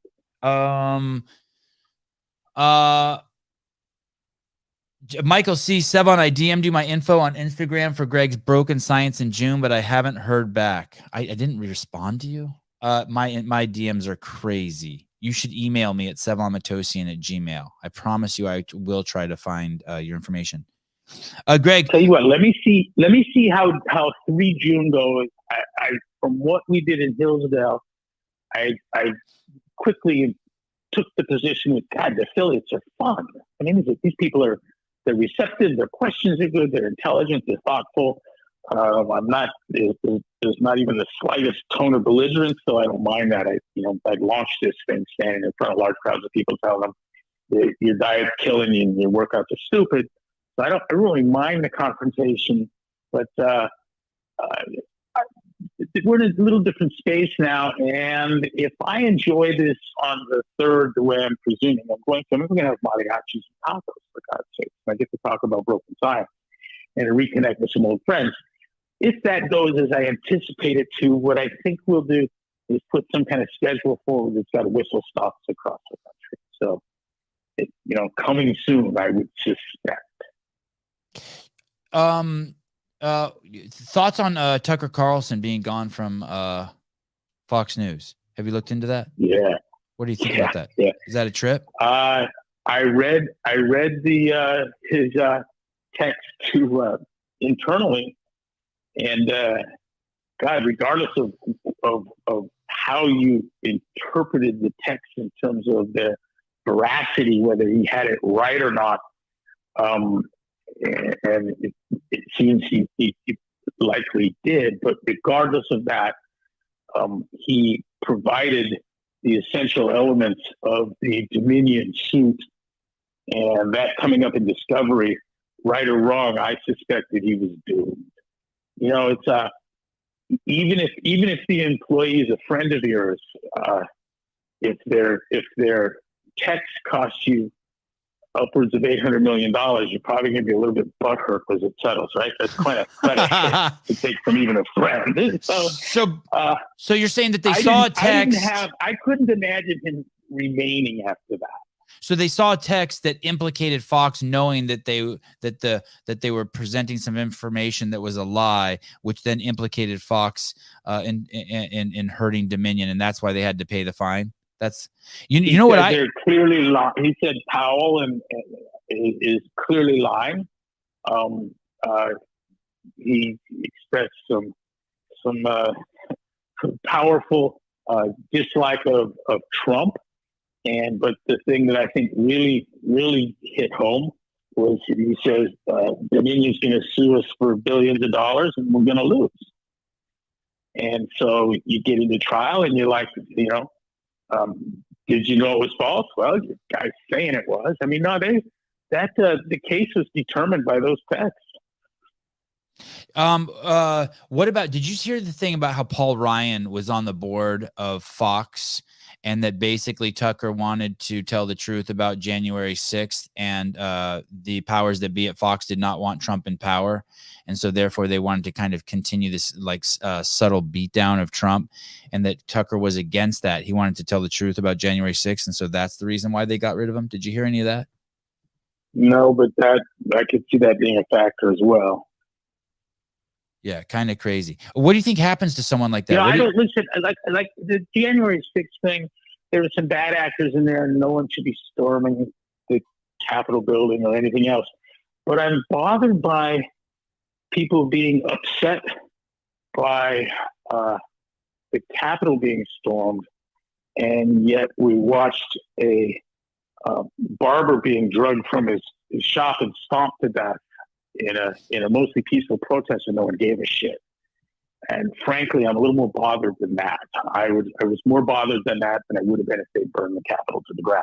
Frankly, what are you referencing? Would rebuild it. It's a building. It's a building. Right. You know. What are you referencing about the barber being pulled out? Was that something? Oh, I saw a handful of small businessmen yanked from their premises, right, and brutalized in what the mainstream media called mostly peaceful protests. That when you stomp a barber, a veteran, when you stomp his brains out on the street in a crowd, that's not a mostly peaceful protest, to my way of thinking. Right. Yeah. And that was writ large across the country. It wasn't an isolated incident. No, not at all. I mean, the irony is in some of those protests. I mean, the former chief of police for the city of Oakland, who is a black guy, was also shot to death in front of a building that celebrated one of the black civil rights leader at the time during the BLM protest. I mean, it's absolute insanity. For instance. Yes. For instance. Yeah. Hey, listen, school shootings are horrible. Right. Why aren't the scores of young men and women slaughtered every weekend in our city streets? Why isn't that a problem? Right. Yes. On to a lighter topic. Greg, I know you are a huge fan of the Nano 2. Did you know that they brought the Nano 2 back supposedly this month? No, but that's interesting because our friends at Victos. They're I don't even know the name of the shoe, but I got them in Unit 2 in every color. The core. The core. Yep. Man, they carried the mantle. That's when we asked them about it, they go, we just took the Nano 2.0 and made it better. And so I put them on, and I was like, you know what? This is like the Nano 2.0, but better. Not sponsored, by the way. I pay for every fucking pair I got. Yes. But yeah, it's good. Good. It was a better shoe. Homeschooling. Yeah. So you're homeschooling two kids that just turned into three kids. One of your kids just entered your school program. Are you loving that? Yeah. Why are you doing that? Why are you homeschooling your kids? Why aren't you sending them to public school? Or, I mean, I know you've sent them to some of the best private schools in the world too for kindergarten and first grade. Why have you switched to homeschool? Yeah, we had absolutely fantastic public and private options here in Scottsdale and in Coeur d'Alene. And what I was doing is that there were deficiencies. Well, the PE is not good, and so we'll do jujitsu and we'll do this and that. They're not getting enough math, and so we have a tutor. And so what was happening is I'm up at 6 a.m. screaming upstairs, come on, get up, we got to go, breakfast, go, got to get your uniform on, we got to get in the car, lunch is packed, everyone ready to go by 7 a.m. so we can get in the queue and drop your ass off, because if we're later than 7:40, I gotta park the car and get in line with all the methamphetamines we can't wake up in the morning and sign my kid in. And so we got to be on our way by 7. And then at 3 o'clock, I'm doing the same thing. Get in the car, go, come home. If they get out of your uniform, let's get a snack and get ready because the tutor's coming. And so all these efforts to compensate for what wasn't happening even in the best schools, that weighed heavy on me. But the final straw for me was Uvalde. And my kids were in their last day of school at one of the best charter schools chains in the country, hands down, the Great Hearts program. They're in that system. It's their last day of school. This is the day after Uvalde. And I was like, you know what? I can compensate for everything deficient in the school system except people shooting at my kids while the cops form a perimeter and hide from the action. That I can't do anything about. And I decided then and there we're done. Now, here's the surprise to all of that. 2 things. First of all, the pace at which we're advancing is blowing my mind. We shoot for 6 days a week. We probably hit 4.5. A lot of travel, a lot of other things going on. But in that time, at 2.5, 3 hours a day, we're doubling the national pace recognized for curricular K through 6. We're doubling the pace. And so I took my second grader and I put my hand on his head and I said, you are now a third grader. I gave him a battlefield promotion to the 3rd grade. And we went off to the races, and a couple months later, it's like, wow, I mean, we're just crushing this thing. What was going on in the 2nd grade? I look at 2nd grade curriculum, and it's the same shit. There's not an assumption of retention. And so you kind of, in the 2nd grade, 3rd grade, 4th, 5th, we're doing a lot of the same things over and over again. But what we've been able to do is we knocked out the 3rd grade math and English in about 3.5, 4 months. And so my kids are going to be in the 6th grade several years ahead of the other kids at a reduced load and without homework. But understand, you know, part of it is just the numbers of a teacher with 35 kids. How much time can you spend with each kid? And I don't know about other kids. I presume that they're like me and like my kids. But when the teacher was standing over me looking at what I was doing, I would be paying attention and trying. And as soon as she went over to the next kid, I'm talking to Susie or counting holes in the ceiling or watching the clock tick. And in the 2.5 hours a day that we spend on it, there's none of that. There's none of that alternative for the kids. I'm really up there close and personal with them. And so a couple of things. The pace at which we're moving the ball is a blow mind to me. And the fun we're having doing it, it kind of reminds me of being in the gym. There's a lot of laughter, a lot of hard work. It's eminently enjoyable. And my kids like it too. Maggie now uses the regular school system. You want to go back to the public school? And they're like, no. Yeah, punishment. Yeah, I say that to him too. I drive by the school and I go, do you want to go in there with those kids? They're like, no. I'm like, oh. Yeah. Hey, Greg, we're all enjoying it. I think a lot of people think that they're not smart enough or that they're not capable of homeschooling. And I know you never had that issue, but I do think that you are surprised at how much you're actually truly enjoying strictly the emotional and the relationship building. Whenever I talk to you on the phone about it, which is regularly, you're always talking about how the development of the relationship with your kids through that process. It's the That's single the part greatest that's shock blowing of you my away. adult life. How much Wow. I am enjoying doing this. I'm And you don't absolutely say that lightly. floored. It's the single greatest shock of your adult life, you said. Yep. And I've never enjoyed anything more than I do our schoolwork. Now, let me share with everyone what we're doing. It's fucking awesome. We're only dude. I doing love hearing that. qualitative and quantitative reasoning, and so and I kind of start with why, right? What am I looking for, and what I want to do, and every curriculum wants to make better citizens or whatever the fuck that means. But what I want to do is I want to preserve as many life options for my kids as long as possible, so that, for instance, whether they're 17 or 40, and they say, "Hey, I want to be a journalist or a lawyer or a silversmith or a molecular biologist," nobody laughs. And so, what would you do to do that? Well, it's supernumeracy and superliteracy. And so, what we're doing is we're moving towards, by the 12th grade, my kids are going to be able to solve quantitative problems and work problems that are amenable to a quantitative solution. So we contextualize all the math against real world problems, and that's a great introduction for the important sciences. And then on the qualitative reasoning, the idea is that the kids are going to be able to read anything and write forcefully about it. I mean, with appropriate usage, without grammatical or syntactical error, employing some modicum of rhetorical skills, be able to diagram sentences. And my observation was that the view of school, where I'm trying to learn a cornucopia of unrelated facts, you're kind of like trying to build a Jeopardy champion, as opposed to, say, on the other extreme, we got the guy that can solve any problem but can't find his car keys, right? Doesn't know what day of the week it is. Yep. My assumption is, and this is a generalization, probably going to irritate some people here, but your Jeopardy champion could very well be a moron. Right. And so what I want to do is, and what would I contextualize? I mean, to read things and write forcefully about it, you've got to be reading something. And I'll just use the Western canon for that.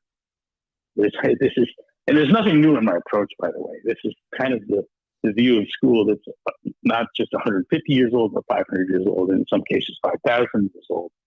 And so I want to develop kids that, and what's cool too is where this ends up, where if you take the qualitative and quantitative reasoning far enough down the road, it finds a bridge at probability theory and information theory, where I think, bridge qualitative and quantitative into something that's absolutely gorgeous. And people that have that understanding of the world could, I think, make easy play of almost any intellectual task.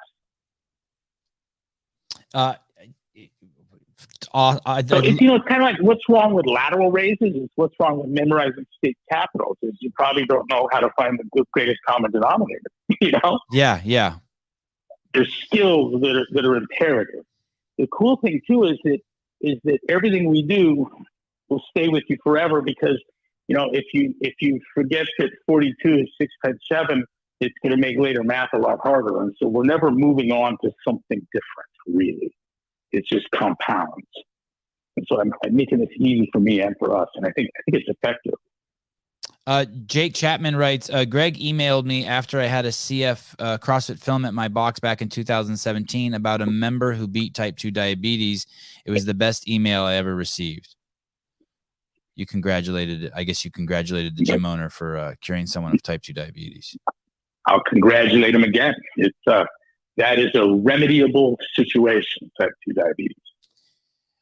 Greg, thanks for coming on. We're hitting the 3-hour mark. I'm so awesome you called in. I hope this becomes a regular thing where you call in regularly. I will. I'm ready for it. I'm kind of in a space here in life where it makes sense for me. It feels good. So thanks for having me, and it's great to be in touch with everyone. And thank you, everyone. I owe the community so much. I wouldn't even know where to start. I just leave it at that. I've gotten to share my vision for a healthier world with so many people, and You know, it's a little tough for me to. Anyone that wants strangers coming up and telling them that they love them, like you're mentally ill if you really enjoy that. It's an awkward thing to do, and yet, you know, I'm hugely appreciative. It's a cool thing. It's a lot of wonderful people out there, and I remember when I had visions for the longest time for several years of making it around to every one of the affiliates, and there was a point where that became impossible mathematically, and that was kind of hard for me. And then in like 2020 with the Zoom calls, I'm going to be able to talk to them all again. It's a hard thing to give back when I've been given so much. It's tough. You just keep plugging away at it. But I'm out there. I'll be around. Awesome. Thanks, dude. I will be in touch very shortly. I love you to death, Greg. Yeah, I love everyone. Love you, Sevi. Thanks, bud. Okay, bye. Yeah, dude, beyond a good dude. So fun. So fun. I apologize to the caller for not for getting off. I don't want you to think for any reason that I was avoiding the conversation of why I don't attend an affiliate. I don't even know why I don't attend an affiliate. Probably I don't want to part with the money. I don't want to spend the time. The truth is that if there was a local affiliate in my area where I thought there was a guy in the area who's not an affiliate anymore. His name is Daniel J, I think. I forget his name. He owns a gym here called West. It used to be called CrossFit West. Now it's just called West. And it's really fucking close to my house. And I used to take my kids there during and he would teach them Olympic weightlifting, and I would still take my kids there to do Olympic weightlifting with them. But shit just started getting really weird around the pandemic and the BLM stuff and the genitalia eaten flag, and shit just went sideways with me in that particular location for whatever reason. I sure as fuck wasn't going to put a mask on my kids or let my kids interact with people who wear masks when they were in that developmental stage. So but that guy's great. If for some reason there was a gym close to me, which there is, that wants to teach my kids Olympic weightlifting, like Annie Sakamoto's gym is very close to me. Very, very, very close. I could run there without stopping. It's like a couple miles. I would go there and attend, but there's no reason. It's just time. Like, well, why? And I train like a motherfucker. I don't need any motivation. Ask my wife. I'm on my mom's fucking life. I train twice a day usually, minimum, and I'm always on my feet and I'm always doing shit with my kids. I am a little adverse to interaction with people, just a little. It's not something I look forward to. A real people outside of like, that's not something I look forward to. Okay, I always have fun doing it afterwards, but I can get a little wound up, a little anxiety. All right. I see one of my kids. I got one of my kids' Heelys. That's a whole nother story. And he sees outside the office. He wants me to take him to the skate park so he can ride his Heelys. Love you guys. What a fucking lucky day. Yeah. Text me, Jeremy. I love your text, dude. You the man. It takes me sometimes a long time to text back. Clive saying that I don't respond to people's emails. That's not true. I think Clive sent me something to watch. Don't send me anything to fucking watch. Don't do anything to me with expectation. Don't ever lend me anything. Don't do anything with expectation. I take everyone and everything around me for granted. And although I'm a fucking really great person and really generous, I don't expect anything from me. I will only let you down. My wife sends me shit like all the time that texts and videos and shit that just slip through the cracks. I can't even remember the last time I was at my wife's Instagram account. I don't have expectations. I will let you down. I suck. Okay. One final comment. Let's see who gets the last word here. I saw, is it, yes, this is this, Clive, thank you. Is this a live stream that began with someone saying there wasn't enough storage space to save the stream? This sure the fuck was. What a day. Okay. Iran sees an oil tanker headed to the U.S. yesterday. What's Biden going to do? Eric Wise, thank you, Sevi. You're welcome. Thank you, guys. That was great. I'm as thankful that Greg came on as you guys are. I mean, I'm tickled. I guess I don't take that for granted. Taylor Self, dude, cut that little top knot off.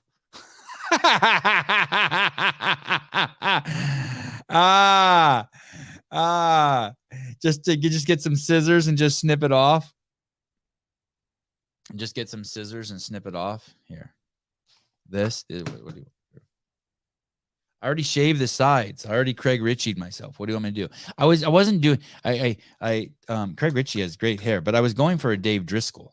You know, the